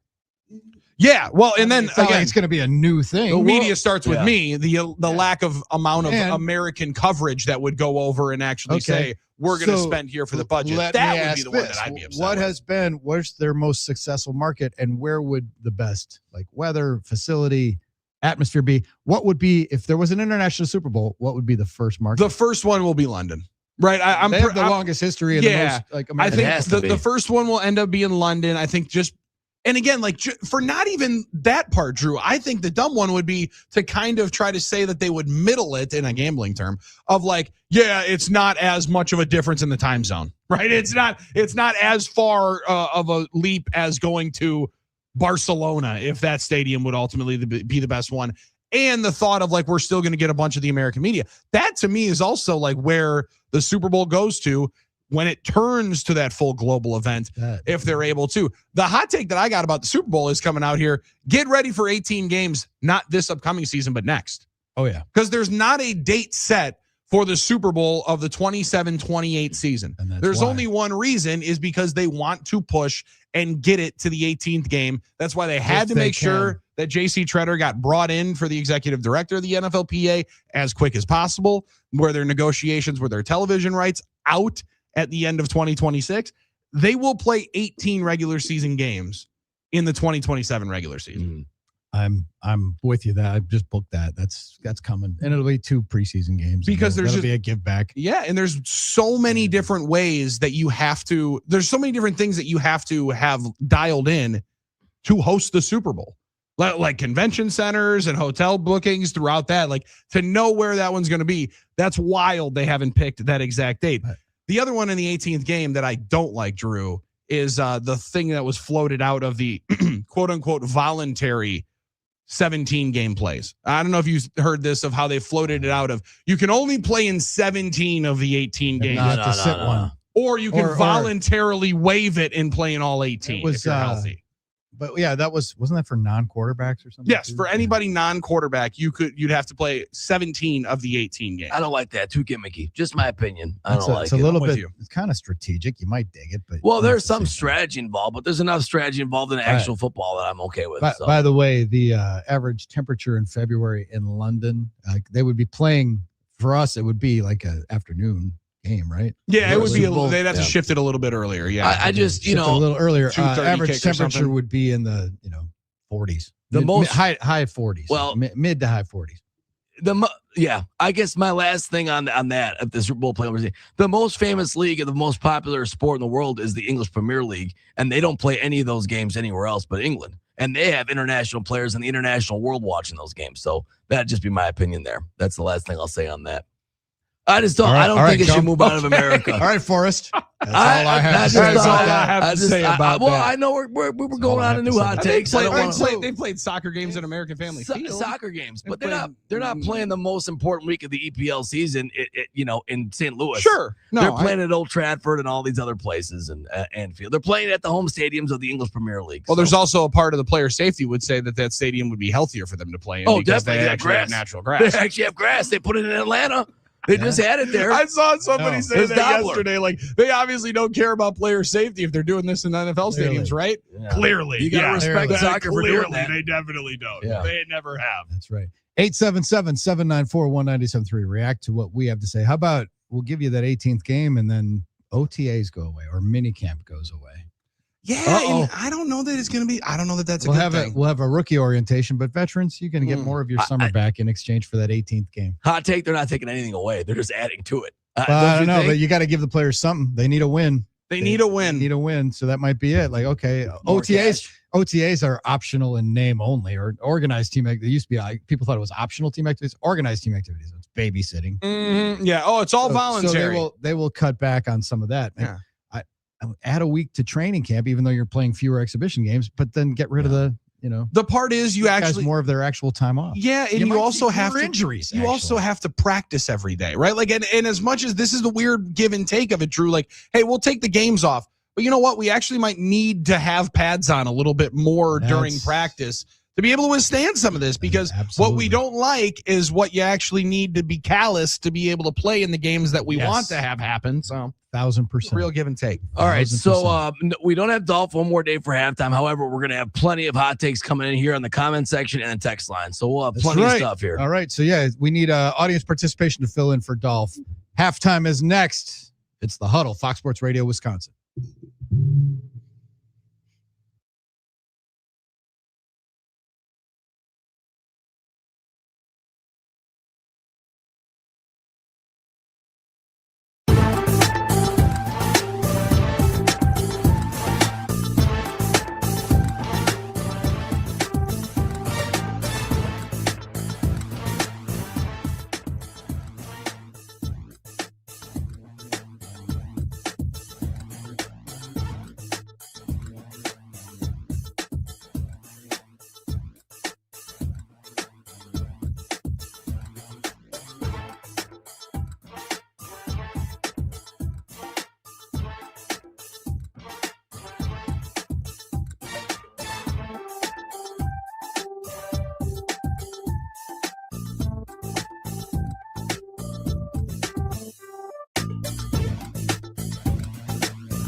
And Drew, Billy, and Armen bringing it to you. The Huddle, Fox Sports Radio, Wisconsin, 920 Milwaukee, 1070 Madison, everywhere on the iHeart app. Streaming live for the early risers on Facebook, YouTube, and X. You can follow us there and see those shows. Spotify, Apple Podcasts, the iHeart Radio app, wherever, whenever. Listen to us wherever, whenever, as long as you listen to us. We appreciate you very much. That's what we want, yes. Frequent our sponsors, like our friends at Donovan Jorgensen, who give us who's hot and who's not every day. Get hot and stay hot. Because Armen's been hitting the hot theme all day today because it's Hot Take Hump Day. So it's a special. So the Donovan Jorgensen who's hot, who's not hits different on a Wednesday. Yeah, it really does. And as we hit halftime of the week, we got to heat it up a little bit and bring a hot Jake Bauers into the equation. He's hot. 632 slugging percentage is hot. Also sounds like the ladies think that he might be in that variety from what I'm hearing about Jake Bauers a little bit. Well, hot take I was going to Jake. say, who's the new heartthrob? Jake the Rake or Jake Rake. the Cake. You know, Rake for Bauers, some. Cake Bauers. I was going to say, I like Cake For Bauers a some, lot better than yeah. throw an S at. I know the ladies like them some Sal Frelick, and they like them, But Jake Bauers got a little he got a little bit of flow rolling in there. He's a thicker, larger cat. I think there's an guys like understanding that. he's gonna be a little bit of a heartthrob. Guys out. Brewers yeah, heartthrobs, guys like out. Mitchell. Hardy was the all-timer, Yeah. right? Well, Garrett Mitchell of the current squad. It's like Garrett Mitchell, Frelick, and apparently Jake the Rake. Cake Jake. And Armen really loves you saying Sal Frelick in there because Drew, I don't know if you've heard, but Armen Sarian has heard from a lot of people apparently. A lot of people. That he looks like Sal Frelick. So he likes to. A lot of people. Really? Oh yeah, multiple times. We weren't doing the show yet. And the problem is, Billy that was doesn't my believe it. reaction And as well. the problem is Billy doesn't believe it, but the reality is, and Billy happens to never be around when it happens. I'm stopped all the time and ask, "Are you Sal Frelick's brother?" Now it happens when I have a hat on. You need the flow. You need more flow. It's the hat. It's the hair thing. So if I have to have a hat on and he has a hat on, and people have asked me, "Hey, is that your brother? Why don't you have better tickets and stuff like that?" So Hey, are these your Sal glasses and that I found broken on the floor? It started with Laura. She thinks I look like Sal. Whatever gets her through the night. Right, man. whatever she likes, that's what you go with. I told Laura, never go off that hill. If you look at Sal and his girlfriend played at Boston College, I think also field hockey or softball. Okay, sure. I said, and they were at some event and they were dressed up and might have been Yelch's charity. They were at an event and I was like, "Looks, Laura, we kind of look like both of them. We're kind of like the Kirkland brand couple of Sal and his girl, you know." Kirkland or Timu? She's not. I was gonna say she's yeah, not. Well, maybe me. Yeah, but she's not. I love it. But so there you go. She Billy. wasn't thrilled by that assessment. No, she was okay with it, but I think it's more that she believes. See, one of these times, Billy, when I'm stopped and asked myself and his brother, you will be there. You just got to pay the right people. You just got to pay the right people Clearly. to tell you that you look like that. Just like you got to pay the right people for your HVAC usage. And Donovan Jorgensen, who's hot, who's not, always going to bring the right to you. Right now, they're offering a 60-month, 0% interest on qualifying Aries Pro systems, 3 locations, West Dallas, New Berlin, and McGuanago. What about Bryce Terang? Just keeps the hot streak rolling, keeps the hit parade rolling. And that is one of the stranger calls, Drew, that I've ever seen of him into the rundown and then the ball get bounced out of his off his leg, out of the glove into the transfer. Some folks at the Potawatomi Sportsbook were trying to ask Drew Olson, the guy that knows all about the official scoring, like, hey, any way we could make that a double? Any way that gets stretched out into a double hit over the 1.5 total bases? But he just finds the barrel of the bat in the big moment and once again comes up with the bases juiced, and there's nobody else you want up right in that spot right now. That's the crazy thing. I mean, you want to talk about a hot take, and I don't know if this is that hot. If it wasn't for Ohtani, I think he has a chance at MVP this year. And that's a hot take because of Ohtani and the other characters in this league. But Bryce Terang is having a great start. He's a really good player, looks poised if he stays healthy to be that guy. I think he could have a crazy, crazy year and maybe an MVP year.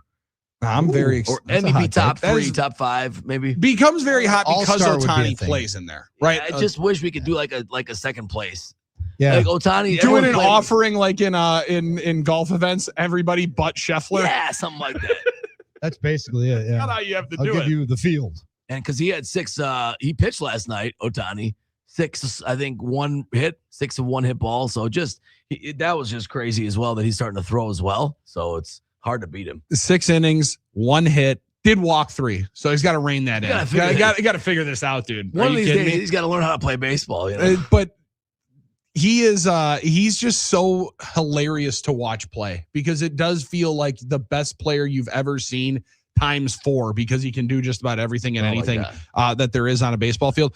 Who's not variety? Well, the Cubs lost again last night. They're not 2-3. We like to be able to throw that in there now. It's a 2-0 loss to the Los Angeles Angels of Anaheim who play in Orange County.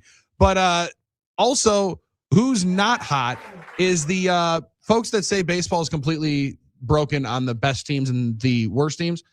As of April 1st, maybe the earliest we've ever been able to say this, every single team in Major League Baseball has a win. There are no defeated teams. Come on now. No defeated no teams. one's tanking. As the Athletics won last night over the Braves, tank is out of Major League Baseball right now because everybody has won a game in the first 5 weeks. I like that. I like that. And everybody's won and everybody's lost. Everybody's won and everybody's lost. I was kind of Parity is on a new level. Pretty good right first now. week. Yes. Yeah. But as the Cubs lost, I was kind of asking the question: are they in tank mode? This is a 2-3. Maybe the Cubs are in tank mode. Bad time to be a Chicago sports spending fan. that money and throwing them in there. Maybe they should spend less time focused on the Packers at Cubs games. You got the kid with the Green Bay sucks. You got the Green Bay sucks chance.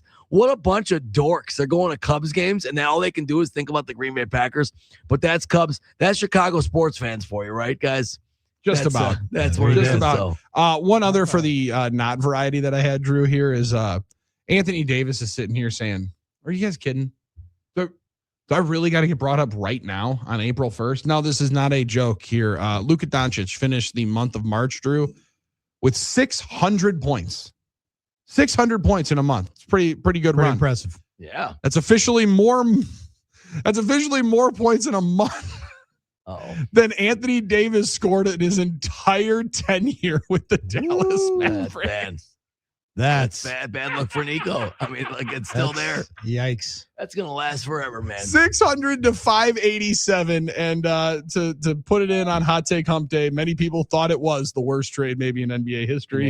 And it only continues to showcase it. It's going to be Luka's been so hot. Shout out again to Donovan Jorgensen. But Luka's been so hot that he's inched his way into a crowded MVP conversation. Yes, Luka, excuse me, JJ Redick has been saying it. He should be the MVP, of course, coach, right? There's that. Then some people are saying Jaylen Brown. A lot of people saying Jaylen Brown should be in that conversation. He carried them, and they've been the biggest surprise. So they've got that narrative. I still think it's SGA until proven otherwise, because he's been fantastic. The efficiency and this, and he's the best player on the best team, and so it's a little bit easy that way. Again, putting in your mind that it is an individual award, not a team award, but Jokic is amazing, arguably like the best player going right now, but SGA might be the most valuable, but Wemby's in the discussion too. So it's actually a pretty decent debate to be had about who will get it. For the first time in a long time, right? Like, because it felt like the numbers nerds would just hammer you over the head with, you're an idiot if you don't think it's Jokic, right? Like, look at all of what he does. Look at all the usage numbers are out of this world. But all SGA does is walk into a game and score at least 25, right? And he is the easiest walking bucket in the game, Drew. And when you look at guys that have done shooting percentage, he's not just like one of those volume guys that shoots. He takes 50 shots a game. He's efficient. And he's had to do it this year. I mean, they missed J-Dub for a good 2 months in total. Chet has been a little bit in and out of the lineup. He's dealt with his own injuries, and Luke has had a phenomenal year. And it's not trust me, it's not a both sides of the ball award, right? Like, for when you talk about baseball MVP, it's going to be damn near impossible for anybody to be able to truly match the value of Ohtani when you can be one of the best starters in baseball and one of the best hitters in the game. But the NBA MVP has never been, but Drew, he's so much better on defense, so that's got to add it. It's an MVP. The MVP in the NBA is an offensive award. It is. So I get the volume scoring of Luka is going to be there, but the way that SGA is so casually, consistently the best scorer on the floor, I can't give it to anybody else. But it'll be up for discussion, because I thought Giannis was going to absolutely be able to be in that run this year. He wasn't able to stay on the floor. And SGA has just continually done what people don't like. Draws fouls, makes mid-range jump shots. And he's also doing this, scoring 31 a game by taking less threes than just about everybody else into that top 31 a game, and he shoots like, what, 55 or I was going to say 60% from 56%. Yeah. From two. I mean, because he shoots like, you're right, mid-range stuff, and like he scores that way. So, yeah, I think he'd be my vote, but then it would be probably Jokic, Wemby, Luka, and then Brown. And then it's like, all right, so the top 5, 4 of them are international guys again. And that keeps the run going of what? 10 consecutive MVP awards that would be international players. And the best players have come there. The Wemby part is the one where people are like, yeah, but look what he does on defense. Sure, I get it. Yeah. But we were never saying that was going to be the case when James Harden was winning the MVP. No, I mean, they don't have an offensive. They also don't have an offensive player of the year award, because the offensive player of the year is the MVP of the NBA. They don't have to differentiate it like that. Jokic notoriously isn't a defensive wizard. You know, I mean, so that's the other thing. He's won MVP. So I get your point there.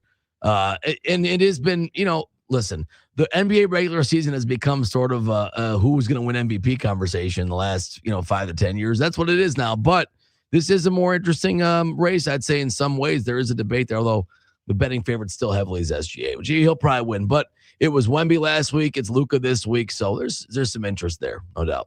There's at least some kind of conversation about it, because otherwise it's just, hey, when are we getting to the playoffs? We are so close to the NBA playoffs. Thank goodness. Because the NBA regular season does hit. Not last night. We weren't with the Mavs playing the Bucks. Yeah, that's about as far away from an NBA playoff game as you can get. But we are getting there. And I'm excited for that nightly back and forth and hating and living and dying on every lost bet that I have throughout the I'm with you on that. All right, let's get a hot take in on the YouTube comments from Mr. Guy. Hot take. Guy? MLB doesn't need a salary cap. The World Series is the only competitive championship year after year. Compare them to the other blank leagues with the bad championship games. Hot take, guys. I don't think we've had bad championship games in every sport. I mean, the Super Bowls have been good. This year was a blowout. Sure. This year, but in the past, recent history, they've been good. NBA Finals has been okay. I don't know. I don't know if I agree with that. Stanley Cup Finals is MLB World Series the only competitive championship? No, I don't agree either. All right, you got his hot take in. But I do think the playoff system is as good of a leveling mechanism as there could be without a salary cap, if that makes some sense. Makes some sense. Yeah, I agree with how that. random it ends up being. I mean, last year's World Series was an epic one. There's no question. No question. So was the World Baseball Classic. Yeah, that's a good point. And a couple of years ago, I think it was Panthers and Oilers in the Stanley Cup Final. It was 3-0, went to 7 games. Yeah, there are some good ones in there. Get us your hot takes, 877-794-1973. Humping them is what we do on Wednesdays. It's the Huddle, Fox Sports Radio, Wisconsin.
It's the Huddle, Fox Sports Radio, Wisconsin. Drew, Billy, and Armen bringing it to you. Jon Greenberg joins us at 7:30. Talk a little puck with El Jefe himself. And the red, you want to talk about who's hot, who's not? One of our friends at Donovan Jorgensen, like we just did a little bit ago, at Milwaukee Admirals. Yes. Hot. Yes, and very important. They're fighting for the 4th spot in the division, which would give them a home playoff series. So right now they're a point behind, I believe. So important Admiral games coming up this month. Be aware, be ready. And be listening to him right here on Fox Sports Radio, yeah. 920 in Milwaukee. Get your hot takes in 877-794-1973 to the NicoletLaw.com talking text line, the Hot Take Incubator.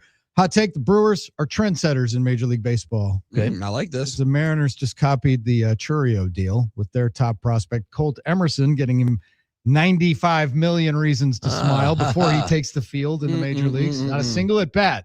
And he's got an 8-year, $95 million extension. They did it with Cooper Pratt on a smaller scale. And now Connor Griffin of the Pirates is in line to get an even bigger deal than what Colt Emerson's getting. Now, will he have to get traded somewhere to be able to get the money before he plays? I struggle with the Pirates actually spending the money, but they got some young players that people are really excited about. Their starter that is like the Costco Paul Skeens, the Bubba Chandler guy. He started last night, struck out 6 and didn't walked like 5 guys. They pulled him in the 5th, bases juiced, didn't allow any hits. So they're like, hey, great arm. Let's just strike zone right in here. Right. Kind of like Miz had problems with, right? I mean, that was one of the reasons why it took him to be able to get up here. Yeah, it's truly the way a lot of teams have to do it, and they're recognizing the way the Brewers have done it now. And you mentioned trendsetters, and I think that's a great way to put it. I was talking with Hunter after the show yesterday, our intrepid Brewers insider. As you guys know, we hear from him every day. Yeah, we'll hear from him and again we were later. talking about, it's the brilliance of the shared risk there involved in a deal like that makes it so good, and makes it one way for franchises like the Brewers, who have some disadvantages financially, to be able to try and compete. And one of those is to try and get in early on some of these guys, give them a shared risk deal. And it's a fantastic thing, I think, for both sides. So I love that. I love that we've done it again with Cooper Pratt. I hope, the Brewers can keep it up with some of their young talent.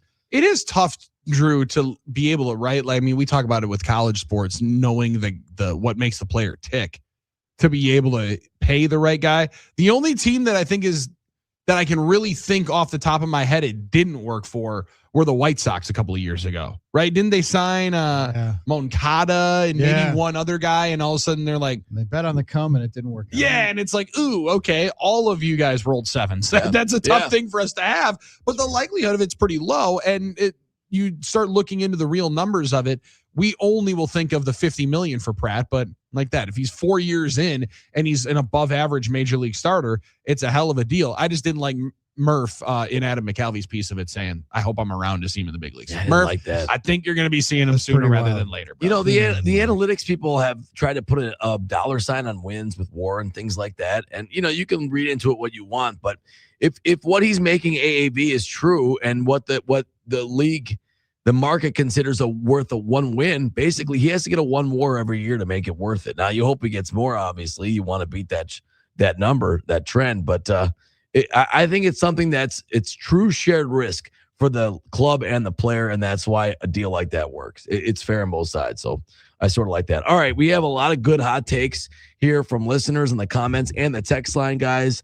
Hot take from Dustin, might as well debate it since we've been talking about ABS. He said, hot take: a ball or strike should be determined by the call of an umpire and not some imaginary digital strike zone. I know David Monona had a similar comment yesterday. We didn't get to it, but he said it becomes a circus when you don't have a human calling it. I don't know about that. What do you guys think? It's worked in tennis pretty well. Yeah. To me, I would be fine with it if it was consistent, right? Like, and that's the part, Drew, that that's mind numbing to me. Well, Mike Estabrook always gives the low strike. Well, how about he gives the balls that are strikes? Yeah, strikes. Call them strikes. Right, like call the strikes. I don't want it to be a malleable strike zone. It is a strike zone. It is a linear thing. This is where it goes to. And if you have the technology to help these guys, I think that's the part that I can't agree with. I don't know. I want to see some data because we love data. Love data. That's data fair. nerds. But I want to see some data. It seems like most of the overturns are on the corners, not up and down.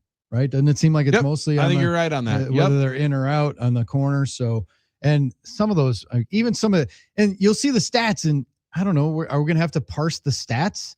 Because it's one thing if you CB Bucknor a call and you miss it by like the width of 4 baseballs. But if it's a micrometer and it's like Rock said yesterday, like one lace touched the strike zone. That's like, oh, come on. Like the human eye can only do so much. 100%. And I'm not faulting the umpires for it, right? Like I think that's the other part where we've been able to see, like the one Contreras has last night is crazy. Because they highlight how much of it hits the zone.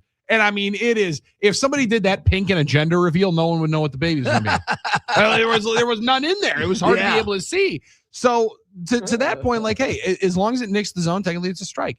Then rule it a strike and let's roll. But I love the fact that and for, fans of the old National League where there was the decision on pinch hitting and hitting the pitcher, and people say like, well, now there's no strategy in the game. Well, there's a lot of strategy in this. And there's a lot of understanding who you are and what mistake you can make. Like the one kid from the White Sox, I think this weekend, he tapped the head. He did the Isaiah Joe, where I make the joke of like the 9th guy off the bench coming off in the 3rd quarter. Drew, coach, you got to review that. The ball was off him. He's like, buddy, we don't care, right? Out of all of these, we don't care. My man missed the one that was well inside the strike zone.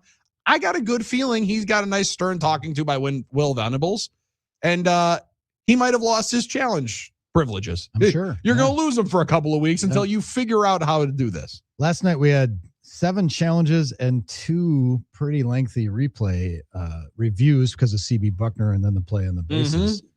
And the game was still 2 hours and 30 minutes. It was nice and tidy. Well, that Bucknor review didn't take very long. Hot take. Longer than it probably should have. Yeah, he touched the base. Hot take. It's way too early to think about the standings, but the Brewers tied for the best record in baseball. Let's go. And with a considerable lead as the best run differential as their plus 22. I love that. I love that. Run differential. Eat that up. Because run differential. I like real. run differential. Run differential's real. Yes. Let's go. You got to feel so seen right now. I feel great about that. Seen, happy. However, I wanted to see it continue with a bigger sample. But let's keep it going. Let's go. Right. We get Miz today. It's going to feel good. Dodgers are only plus 9. Frauds, paper tigers. Listen, what have they proven? We want LA. And amazingly, the Jays are 4-1, and they're even at 26. They're neutral. 26 runs scored, and 26 I never allowed. thought I'd hate Jays fans, but now I do. Let's go. The Huddle, Fox Sports Radio, Wisconsin.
I'm Hunter Baumgart. The Brewers bounced back from their first loss of the season quite nicely last night at American Family Field.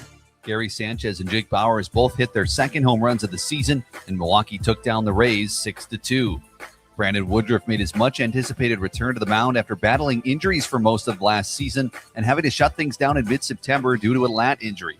Woodruff went 5 innings, allowed 2 earned runs, struck out 6, and didn't walk a batter. The Brewers' bullpen was dynamite as well. The combination of Jared Koenig, Grant Anderson, Abner Uribe, and Angel Serpa held Tampa scoreless. Also should note, the Milwaukee Brewers have stolen 13 bases in the first 5 games of the season. That is the most through 5 games in franchise history, breaking the record of last season, which was set at 11. Milwaukee will go for the series win today. Flamethrower Jacob Mizorowski on the mound, 12:40 first pitch at American Family Field. The final hour of the Huddle starts now. I'm Hunter Baumgart on Fox Sports Radio, Wisconsin.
Your favorite little program on the air on a Wednesday in the good land. Welcome to April. Welcome to the Huddle. Drew Olson, Bill Schmid, and of course, Armen Sarian back there behind the glass, helping us monitor the NicoletLaw.com talk and text line 877-794-1973 on a Hot Take Hump Day. We are coming to you live on 920 Milwaukee, 1070 Madison, everywhere on the iHeart app, and of course, streaming live for those of you who want to watch us, YouTube, X, and Facebook. Hot and bothered.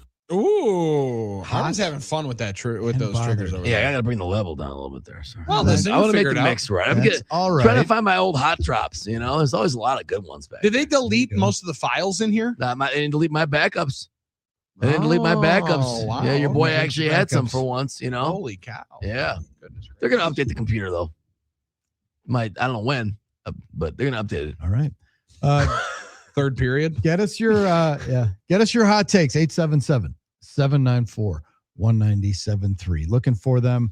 We've had robust discussions today about the Brewers, about CV Bucknor, who kicked the call last night, about the NBA MVP, the NFL ditching the doubleheaders on Monday night. Thank goodness. God. That's a good one to be able to get rid of. Yeah, but they're going to start taking over Wednesday, so be careful. And the tough thing is, Drew, as much as I want football every single day of the week. All right. Like I'm fine watching football every single day of the week. I am understanding to those that have life, right? Like I get like life gets in the way and you can't always be able to make sure that you carve out a certain amount of time to be able to watch the NFL game. I don't think though, they're going to be in the position watching the way we consume media and desperately wondering what on earth we're going to watch on a Wednesday night in the middle of November. Say, man, okay. Colts, Jags. It'll be good. It should be fun. We can sit down for a little bit. Sure. But I'm however much they can bite off of this, and it then makes the 18th week make more sense as to why it's so coveted. They can break off one time slot for Netflix and make $100 million. Right? It makes sense. You grab all more of those primetime windows. That's so much more money that's going to get funneled in. And I'm fascinated to see how much of that ultimately goes to the players as that give to the take of taking that 18th week and making sure you're going into it. it is coming like a freight train coming down the track. Rolling down the tracks. It's going to happen. It's Yeah. happening. And then there'll be 2 exhibition games, and the players will need something back, and JC Tretter's got to try to save some face, I guess. And still somehow we'll sit there during training camp and be like, man, can we just get the real games going? Yeah. How long is Let's this go. camp? This stinks. I Always am gonna wondering feel if that we're going way. to wonder College. if it's still too long. Always Do it in gonna feel that college. way.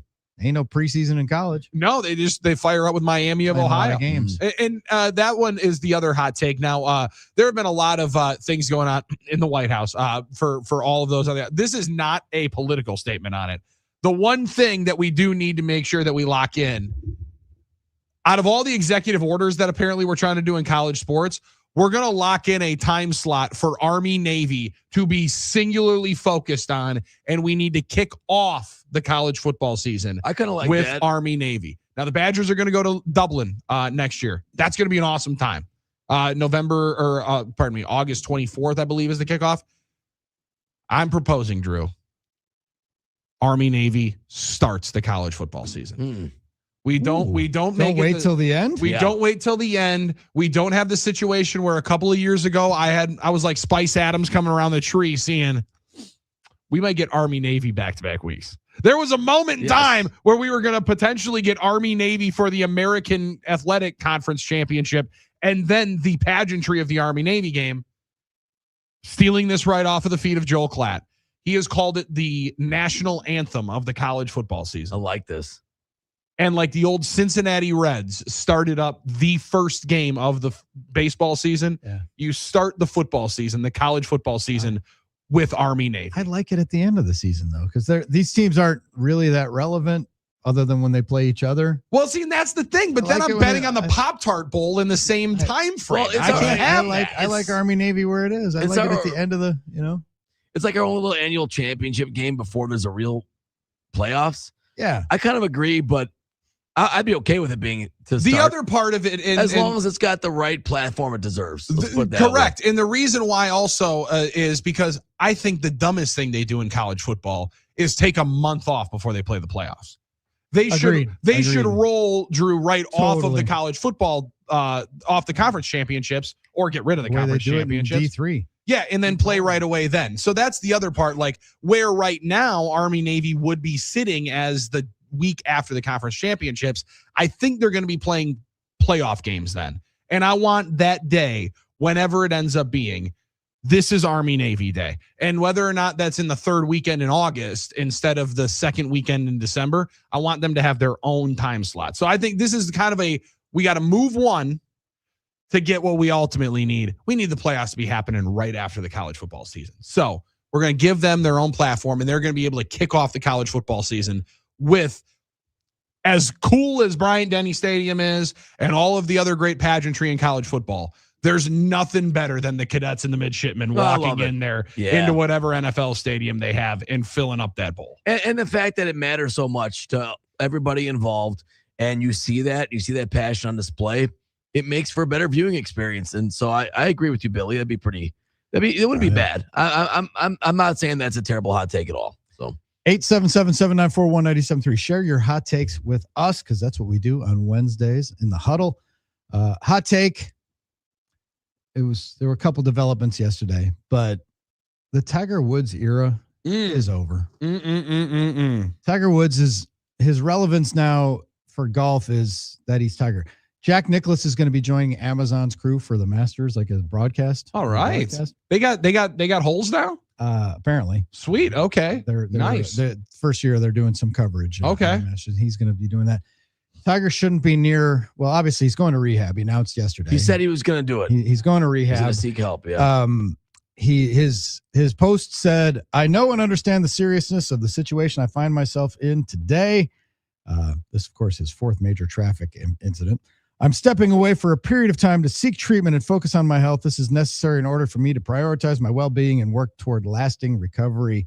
Again, he was found with a couple hydrocodone pills in his pocket, and he said it was just distracted. He pleaded not guilty, pled not guilty, and then checked into rehab, and then going to rehab. Yeah. All right. Well, however the legal thing works out, he shouldn't be like in the mix as a Ryder Cup captain or any of that stuff. He's just like be Tiger.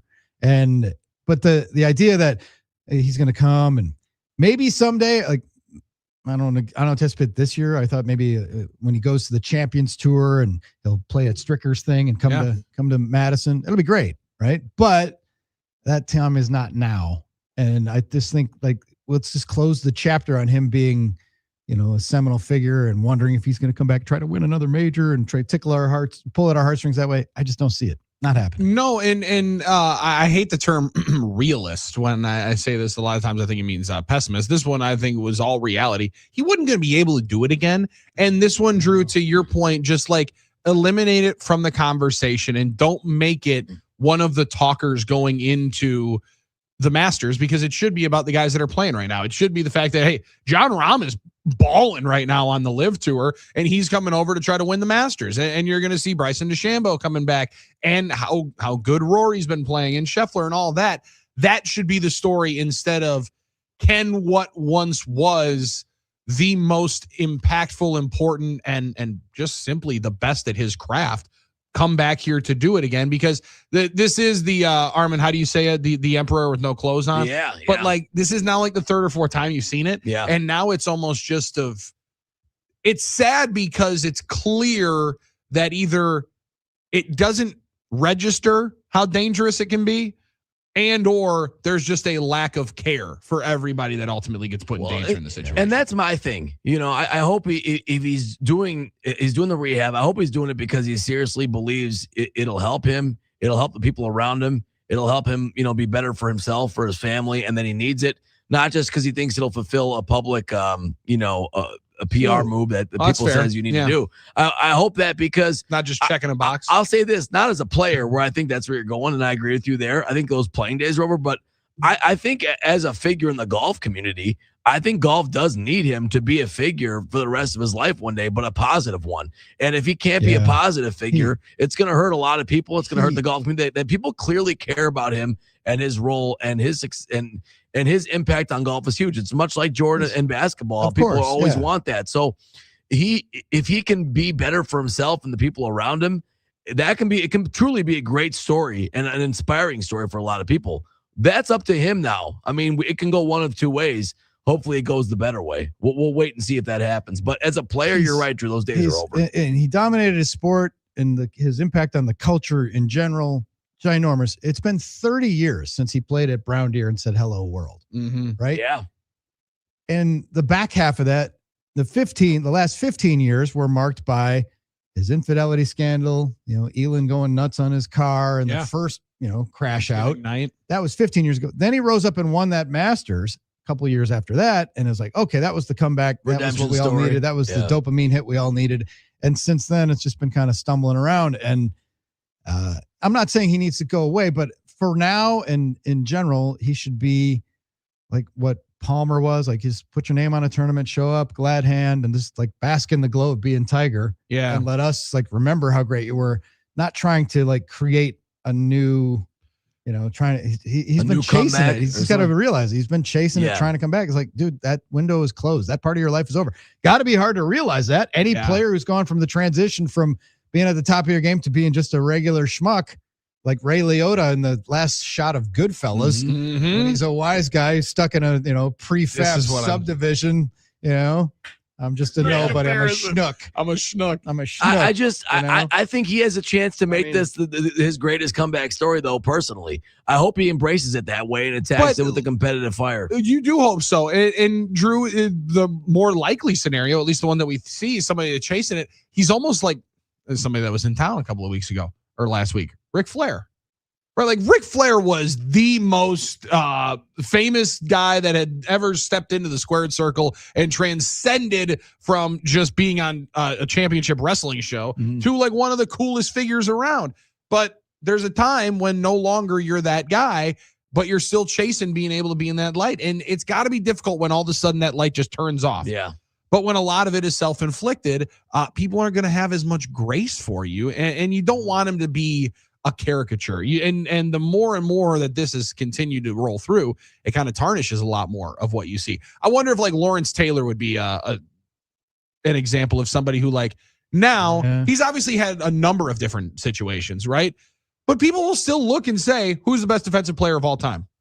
You don't get very far down the list He's before up you there. say Lawrence Taylor. He's up there. Tiger Woods will be that for golf, but you don't need to be the guy that everybody still talks about. And hopefully you associate players that are playing right now when you think of the sport, not just him in weird situations. It's like with Michael Jordan being an owner and stuff, hasn't had a great run of success. He didn't have a great run of success, right?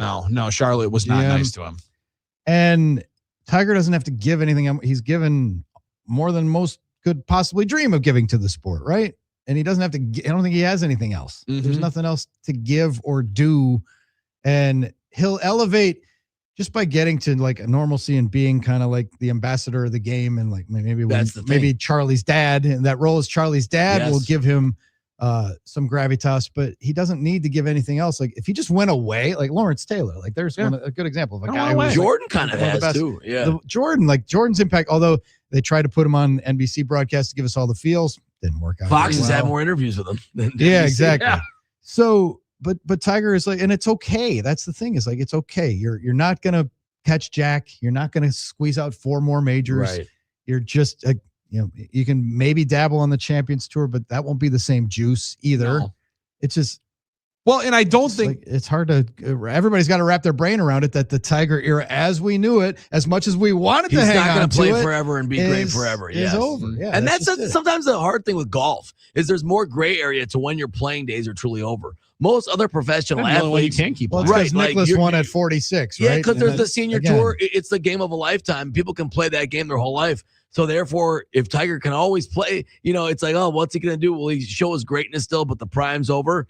Other sports, you don't have that. Like when you're done a lot of times. I mean, there's no Champions Tour for a lot of sports. So golf teases you in that way with that gray area. And that's sometimes the tough thing of just letting go. He's too good for many to think of it this way. But like, you just want people to keep you in Jack Nicklaus territory, not John Daly territory. Yeah. Yeah. And the more weird and troubling situations you find yourself in, people will think if you drive around in the cart on the Champions Tour. Like my friend Eric is a huge golf fan, and he brought that up to me of him being on the Champions Tour, and that will be like a great send off. I don't know. He was pretty fun on the TGL. The little bit that I actually watched of it, People seemed were like embracing that. Yeah. he was having fun. He was cool. He was energetic, and just never able to get away from the demons that are still right around the corner. And you said it, I think, on Monday, Drew, when we first talked about it, and you just said it there with Charlie's name.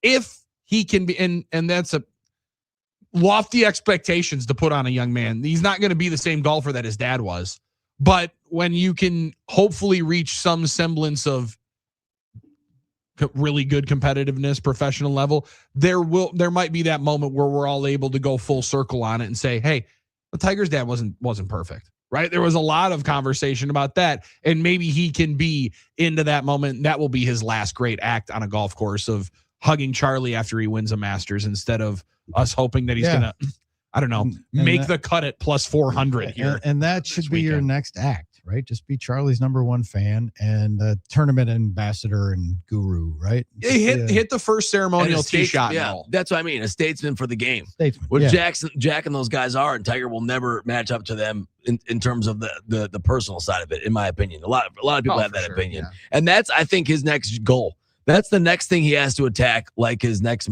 major, is to try and tackle that side of his life, the personal side, and to try and become the person a lot of people are doubting you can be now. I think there's a lot more to that, and obviously he's a dad, and Charlie's a public figure, so he has to be there for him too. There's a lot of work he has to do, and he has to attack it like he did any other golf match. I think this golf game. So, all right, should we get a couple more hot takes in? I was going to say, I got a couple of really good ones. What about Ryan and Mosquito's over there? Take it. Take it. Ryan Mosquito said, hot take, the ABS system in baseball will expose the umpires to more scrutiny and will work its way down the ladder to college and youth umpires to the point where there'll be no more people signing up volunteering to be umpires in 3 years. Now, I do think it's going to make people more aggressive into their belief of they know in the strike zone from the stands, Drew. But there does need to be a checking yourself moment of, there have been wild cards in the youth sports variety on umpires a long time. But I don't know exactly if I'm completely dismissing his hot take there. Yeah, I don't know. I don't know that it's going to completely well it up. ABS and come on, like, really? I mean, No, well, and I don't think he's saying that they're going to have ABS. I think it's just that people aren't going to. People will be. I thought he was saying that they don't. People off. That people are going to turn themselves off of it. But okay. Well, that was what my thought was of taking it. It's already a thing that people don't want to sign up for. That's what I was going to say. I don't know that there were a ton of people signing up to do it anyway. I don't think people are not going to do it though because they're afraid of being. I think his point is that people are going to be afraid of being held accountable or afraid of being corrected. I think there's angry and upset bad fans and parents in that, like in all the youth sports, regardless. There was that when I was playing it. Yeah, if you're afraid of scrutiny, you're not being an official anyway. So I don't think this is necessarily going to deter people. I do think though the conduct of people toward officials at that youth level is the main problem. So if this exacerbates like the fangs out of fans for officials, then maybe there's something there. I think people are going to want to officiate because they love the game at that level more because that's what you're doing it for. You've done it, Billy. You're not doing it for the money. It's not like tremendous money. It's some money. You're doing it because you love being around sports and you want to give back. So hopefully people still want to do that. You know, There you go. Who's our current electric superhero of the day, Billy? Current electric. Ever since I sent you that picture of their van that I saw with the superhero on it, it's like I see them everywhere now. They're following me around. I saw one as I'm walking the dog, and I'm like, I sent a picture to Billy. I'm like, look, Current Electric's everywhere. They're in my neighborhood today helping people. And then I'm like, now everywhere I turn around, they're everywhere. And listen, they're popping up around every single corner because when you got a deal like they have right now to give you some peace of mind going into the summer, making sure your home is as safe as possible, $26.99. $26.99. That is the price for the superheroes at Current Electric to come out and do a safety inspection on your home and give you some of that peace of mind. So that's why, Drew, you're seeing them all over the place. There you go. A lot of people going to callcurrent.com. Callcurrent.com, $26.99. You're not going to beat that for a safety inspection on your home as we're getting ready to roll into the summer months. Now, I'm struggling to pull up to find a full superhero. I would like to say that it would be the individual that's getting Tiger Woods to actually commit to a rehab program. Yeah, that would be is that bad? I don't want to say that, but whoever ultimately gets him to make the decision and gets him there, that might be the ultimate superhero of the day. Yeah, I think sometimes superheroes are in places. I got one, Billy, if you want. Please, let me hear places you don't expect. And that one yesterday is in the community notes section of X of Twitter. Now, I like the community notes, readers adding context. One of my favorites, Jon Rothstein. It is still college basketball season. We still have a great Final Four coming up this weekend. He did have the tweet after the UConn shot against Duke. For the first time in 42 and a half years, I am speechless. And the true superheroes of the day by Current Electric are the people that put together the community notes, readers added context of all the other times in his past he's been rendered speechless. And it was like 9 times, and they pulled up every tweet in the last 15 years where he said, I'm now speechless.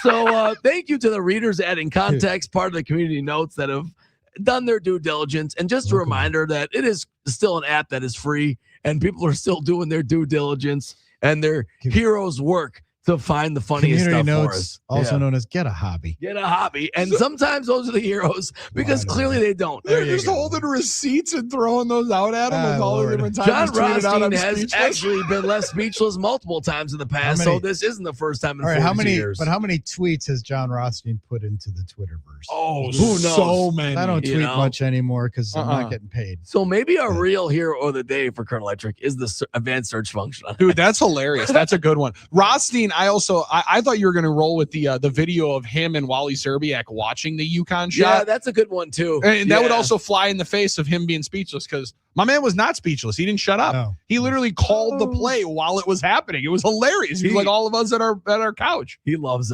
basketball. There's no question about that. And maybe a little bit of a honorable mention of a hero of the day for whoever's idea it was first to put a camera on Raph and Grand Hill so we get Bill Raff. Oh, announcer cam's totally. Announcer cam is the best. Obviously, Kevin Harlan, the Furman Gay, all that stuff. That's the best one. So it is just pretty cool to see it. And now, I mean, everybody and their mother that broadcast uses an announcer cam now. So, oh my God. I almost just got guys. I almost just got on What happened? On an April Fool's Day joke. I almost just got. You got to have your guard up today, Billy. Come on. Breaking, the Packers are signing Aaron Rodgers to a 1-year, $11 million deal. Oh, man. I almost got so bad. That's not even realistic, though. Come on. But he wants to retire as a Packer. Wouldn't that have been awesome? Been awesome if he was our backup. Because he don't have a backup yet, really. Actually, now you're I would talking rather me have idea. Aaron Rodgers as a backup than Kirk Cousins. Yeah, now that was what they were talking about at the owners' meetings yesterday. Now I'm being talked into the idea. By the way, we mentioned yesterday that the only place to go for fun on April Fool's and knowing that you're getting, your leg pulled. Yes. On Milwaukee.com. The lead story on Milwaukee.com. Giannis shows commitment to Milwaukee by joining Tuesday Night Bowling League. You know what? He might do it too. That's true. The strange. Well, you got to get some pictures. Along with he and his brothers Thanasis and Alex, he's joining. Oh, Thanasis would definitely do it. Oh my God! Are you kidding me? That'd be electric. Who do you think would figure out the oil patterns first? It's pretty good. Well, I think Thanasis would be pretty dialed in. Yeah, Giannis has the competitiveness of it though. Yeah. But with all the long arms, Thanasis is a little bit more compact. I think he's probably striking that son of a gun. The Antetokounmpos have started a team with a couple of regulars at Highland Lanes on Fleet Street in Washington Heights. Giannis has also already booked 4 birthday parties at the Lanes, one for each of his children. I love Highland Lanes on Fleet. The neighborhood bowling alleys don't really exist anymore. Oh man, that is good. A lot of those on the south side. On the first night of league play last week, it was clear the brothers would require a little time to get comfortable with the new sport. First off, they found they had to order their own special shoes because Highland Lanes didn't have any size 17 and up. When we come back, El Jefe, Jon Greenberg, president of the Milwaukee Admirals, friend of the program, will join us. I want to hear if Billy and Armen behaved themselves at the Admirals gathering at the Brewers game Monday night at AmFam Field. Also want to know what it's like as they continue their playoff push. El Jefe is next. It's the Huddle, Fox Sports Radio, Wisconsin.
Rolling through the Wednesday edition of the Huddle, Fox Sports Radio, Wisconsin. Always love to hear that song because it means, well, it's time to chat with El Jefe himself. President of the Milwaukee Admirals, friend of the program, Jon Greenberg joins us. And Greeny, before we dive into hockey, I got to get the scouting report of how the Admirals night at AmFam Field went on Monday. And did Billy, Armen, and by extension, everybody else that was there as your guest behave themselves? Moderately. It was a night to let loose. You played 3 games in 3 nights. You've had towards the end of the long season, little respite before the playoff push.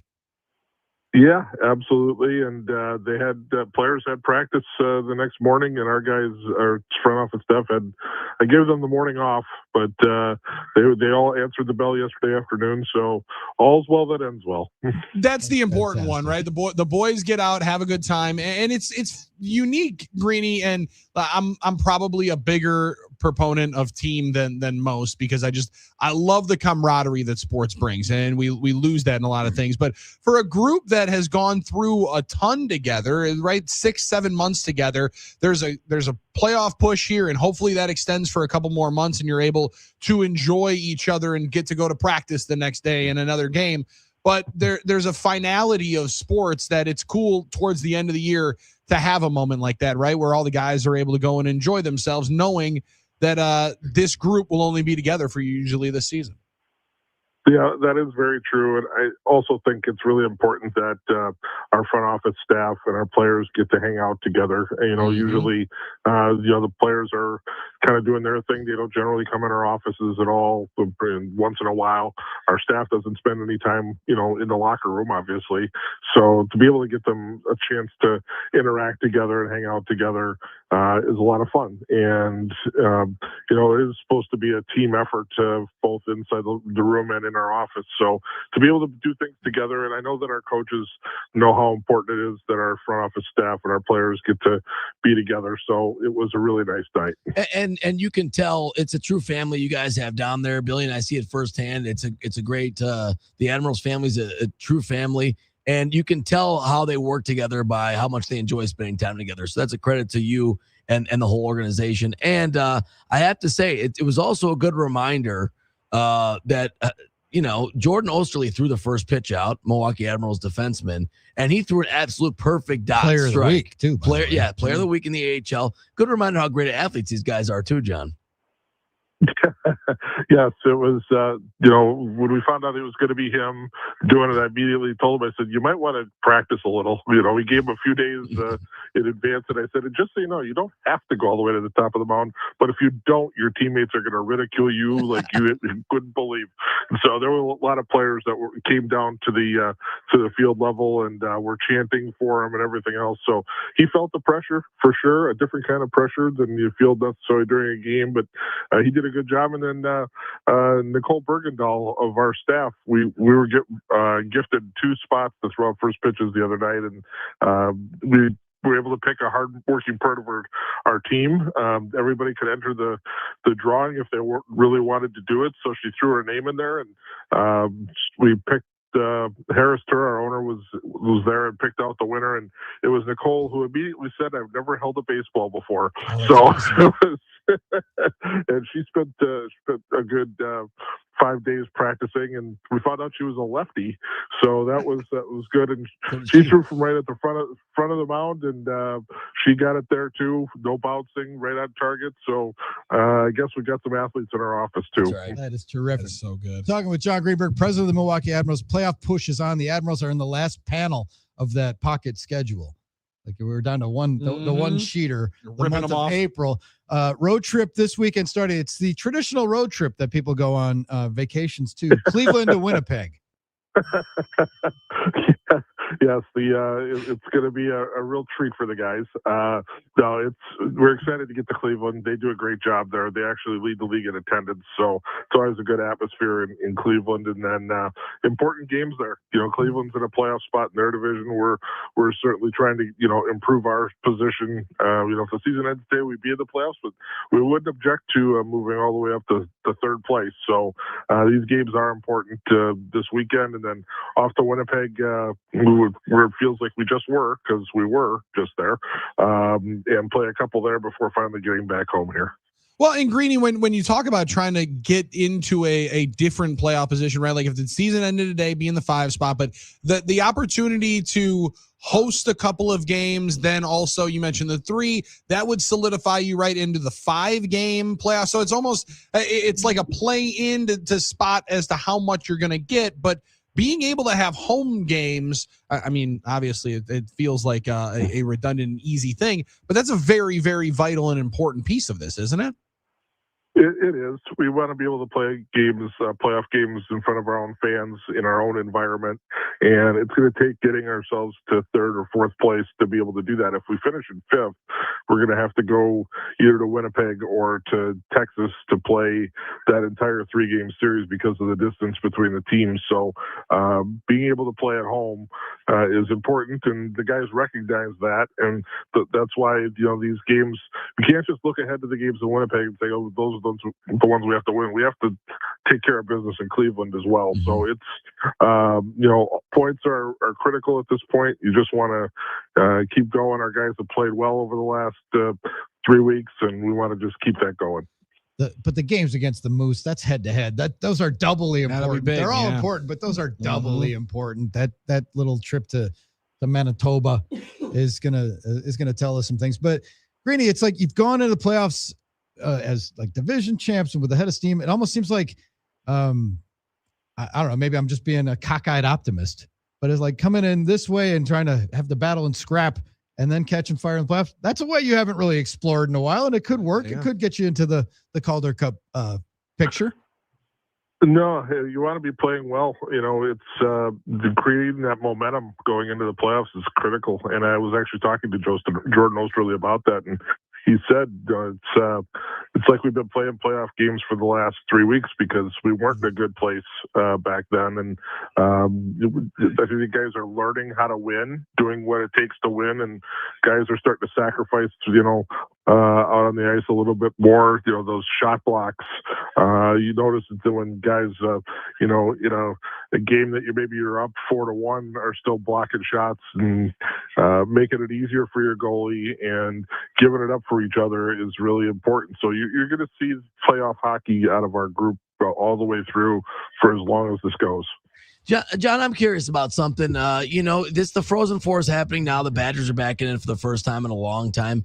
And a lot of the players in the Admirals, I think fans forget, are still pretty young guys, obviously. They might know a lot of guys that are playing college hockey or involved with a lot of guys that, everyone crosses paths. Are they locked in a lot to the Frozen Four at all, what they're doing? Is it just so much tunnel vision for their season? Or do you hear some chatter about what's going on in Madison?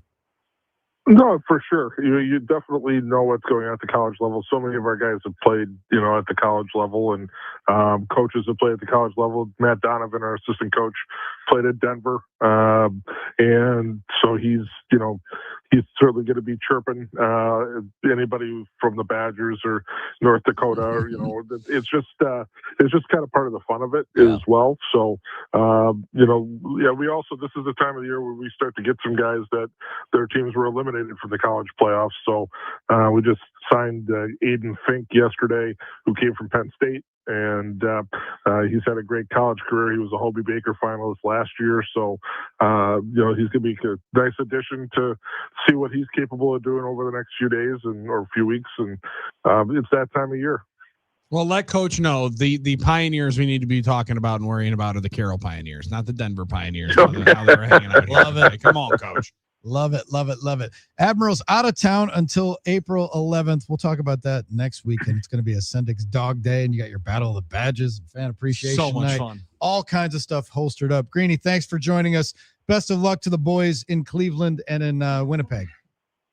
Thank you, guys. Appreciate it. All right. Thanks, Greeny. Jon Greenberg, president of Milwaukee Admirals, MilwaukeeAdmirals.com. The whole staff gets to just kind of relax for a little bit and then start the push to the postseason because they're on the road for the next 10 days. Yeah, and I like what you said, Drew, where the Ads have had so much success as of late in the last number of years where they've been the division title holder, they've had first place and home ice advantage. this being able to play playoff games leading into it, we see it in a lot of sports where you generate the momentum towards the end and you know that your backs are against the wall. You be a little bit more dangerous of a unit. It was looking a little sketchy there, and then they won 7 out of 10 and they're rolling. So they got a little head of steam. All right, when we come back, we'll tie up some loose ends, get ready to say goodbye. We've made it through. How does this happen? It's April 1st, and now we're going to be on to Thursday already. But when we come back, our Wake and Bake story brought to us by happyplacehemp.com. Also might hear Hunter's recap one more time, just for good measure. It's the Huddle, Fox Sports Radio, Wisconsin.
Drew, Billy, and Armen bringing it to you. The Huddle, Fox Sports Radio, Wisconsin, 920 Milwaukee, 1070 Madison, everywhere in the iHeart app, streaming all over the place, podcasts all over the place. Glad that you're hanging out with us on this Wednesday. Time to close up shop already. Time flies when you're having a good time, as we did on this Hot Take Hump Day. Robust discussions. A lot of fun. And we even got a Forrest Gump out of Armen. That's right. all I got to say about That's that. all I've got to say about That's all I got that. to say about that. Yeah. Let's thanks, Eddie. Great show. Thank you, buddy. Appreciate it. For folks who are just waking up, who may not know what happened at the ballpark last night, let's spin through Hunter's recap of the proceedings. Our Hunter Baumgart is our boots on the ground. He's also the host of the baseball pregame show, which will not air today because it's a day game. A little early, yes. But so today, so he will fire up baseball tonight, or Milwaukee baseball tonight, tomorrow, right? I like that. Yeah. There we go. Yep. Perfect. Tomorrow, as the Brewers are off tomorrow and then heading into their first road trip of the season. Which they're going to be just as good on the road as they are right now. Yeah. Potentially go 5-1 to start up. Come on, Hunter. Let's hear from our pal, HB4. Thanks, guys. The Brewers get a bounce-back victory, 6-2 over the Tampa Bay Rays here tonight. They'll go for the series win tomorrow. It was a chaotic evening in all phases here tonight at the ballpark. And that's what you love about baseball. You never know what you're going to see at the ballpark. Well, two challenges that the Brewers had tonight ended up giving them runs. First, Bryce Terang tagged out on a first and third situation where he ran to second base. He was tagged. Ball popped out of the glove, but they said it was on the transfer, not so much on the challenge. Pat Murphy describes. Yeah, I had to clarify what it was and give the umpire credit. Dan, he was great. He just said, hey, Murph, what they're calling is that he had control of the ball with the tag. Now, I'm going to give you time to, if you got to tell me if you're going to challenge it. I'm going to give you the 15 seconds to challenge it. That's it. I had to get clarification on the call. Once I did, our guy said, go ahead and challenge it. So I challenged it. And then later, another challenge. Jake Bauers touched first base, but they said he didn't. They challenged, easy overturn. He scores on a Brandon Lockridge double. Also, Gary Sanchez and Jake Bauers both with home runs on Tuesday night as well. So it was a eventful evening, especially on that offensive side. Now, on the pitching side, all eyes were on Big Woo, and he performed. 5 innings, 2 earned runs, 6 strikeouts, did not walk a man. Great to see Brandon Woodruff start the season like that. And then the bullpen came in, 6th, 7th, 8th, 9th, held the Rays to 0 runs. Awesome job, Jared Koenig, Grant Anderson, Abner Uribe, and Angel Serpa. Brewers will go for the series win this afternoon, 12:40 at American Family Field. Jacob Mizorowski on the mound for his second start of 2026. This video brought to you by Import Minded, your trusted choice for exceptional vehicle care on South 27th, just north of 894. Now back to you guys. A couple of things that I absolutely love out the recaps, Drew, but it also just puts me right back at home on for Badger football when you get to hear the leaf blowers. When you get the blowers getting things rolling, it's just like when me and Hollywood are getting deep into the night onto the Badger football postgame show after hopefully a lot of wins, right? Our Hunters being able to do this after wins, a lot more fun than losing 37-0. The soundtrack of an empty stadium, quite something. Yeah. So I wrote many stories listening to leaf blowers. Listen to that. Yeah, you personal sound machine in there. Sound machine. It's also kind of a summer symphony for a nice warm day. The whole neighborhood's got those Used to be kids would run around popping those cups, the styrofoam, those the paper the cups, old sports service cups. The old sports service cups. All right, time for our wake and bake story brought to us by happyplacehemp.com. Hunter mentioned Brewers are going to be facing off. It's Jacob Mizorowski, Drew Rasmussen. Great pitching matchup early in the season. The wake and Jake both today? teams will be facing off against CB Bucknor, who's at the home plate arbiter tonight. Over under on ABS challenges and ejections. Well, we can get to that. But the wake and bake story brought to us by happyplacehemp.com. Use the code HUDDLE for 25% off your order every time and free shipping. Now, if you go to happyplacehemp.com headquarters off of College Avenue, what we always say you should do, you can go there and use the code HUDDLE. As just mentioned, Drew and Billy just mentioned this show, and they'll give you the 25% off, and you don't have to worry about shipping. But if you're going to get the product shipped, they ship really fast, and they ship everywhere in Wisconsin and everywhere that their products are legal, and they're awesome. So check out the best CBD products you can find at happyplacehemp.com. And 25% off with the code HUDDLE. Billy, what do you got? Well, I think the wake and bake story of the day was going to be just watching CB Bucknor playing and trying to figure out how the strike zone was going to roll today. But actually, the wake and bake story that I got was not actually through that process. But did you guys familiar with DaBaby? The rapper, DaBaby? The rapper, DaBaby? Only that he's a rapper. Well, I was unfamiliar with his game on trash talking fans that roll into Hornets games. Again, first off, Hornets fans being able to trash talk, different level of excitement, right? They have not had anything to talk trash about. The baby was sitting courtside for the Knicks and Hornets game. And Drew, my man was having the best time with like 15 different Knicks fans behind him. Now, sadly, I can't play any of the audio. No, that's not cannot play any of the audio. I got to watch this the one later. He was on. legit, like, people were handing him their belts to take to the Jalen Brunson jersey over the weekend as he's just standing up during the entire game, getting dapped up by Brandon Miller after he makes a layup. He did not sit down or shut up the entire game, and it was fuel to the fire. I love any Knicks fan getting trash talk. Right. Because all we have to do is watch ESPN and Knicks fans trash talk every other fan base in the league. So to see him go absolutely haywire on these guys and not give in, then I realized that I think it was 13-6 when he first started the BTA. Love it. Good aggressive. Love it. HappyPlaceHemp.com. Code Huddle gets you 25% off. We are through halftime. We'll make our adjustments. We'll get after it tomorrow on the program. We got anything outstanding happening tomorrow? Of course, Hunter's recap. Hunter will join us, talk Brewers. That's always our favorite part. It's Thursday, and I want to hear how many people got duped today.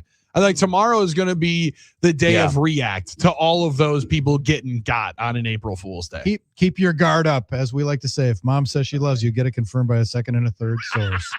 We'll see you tomorrow at 5 a.m. Peace.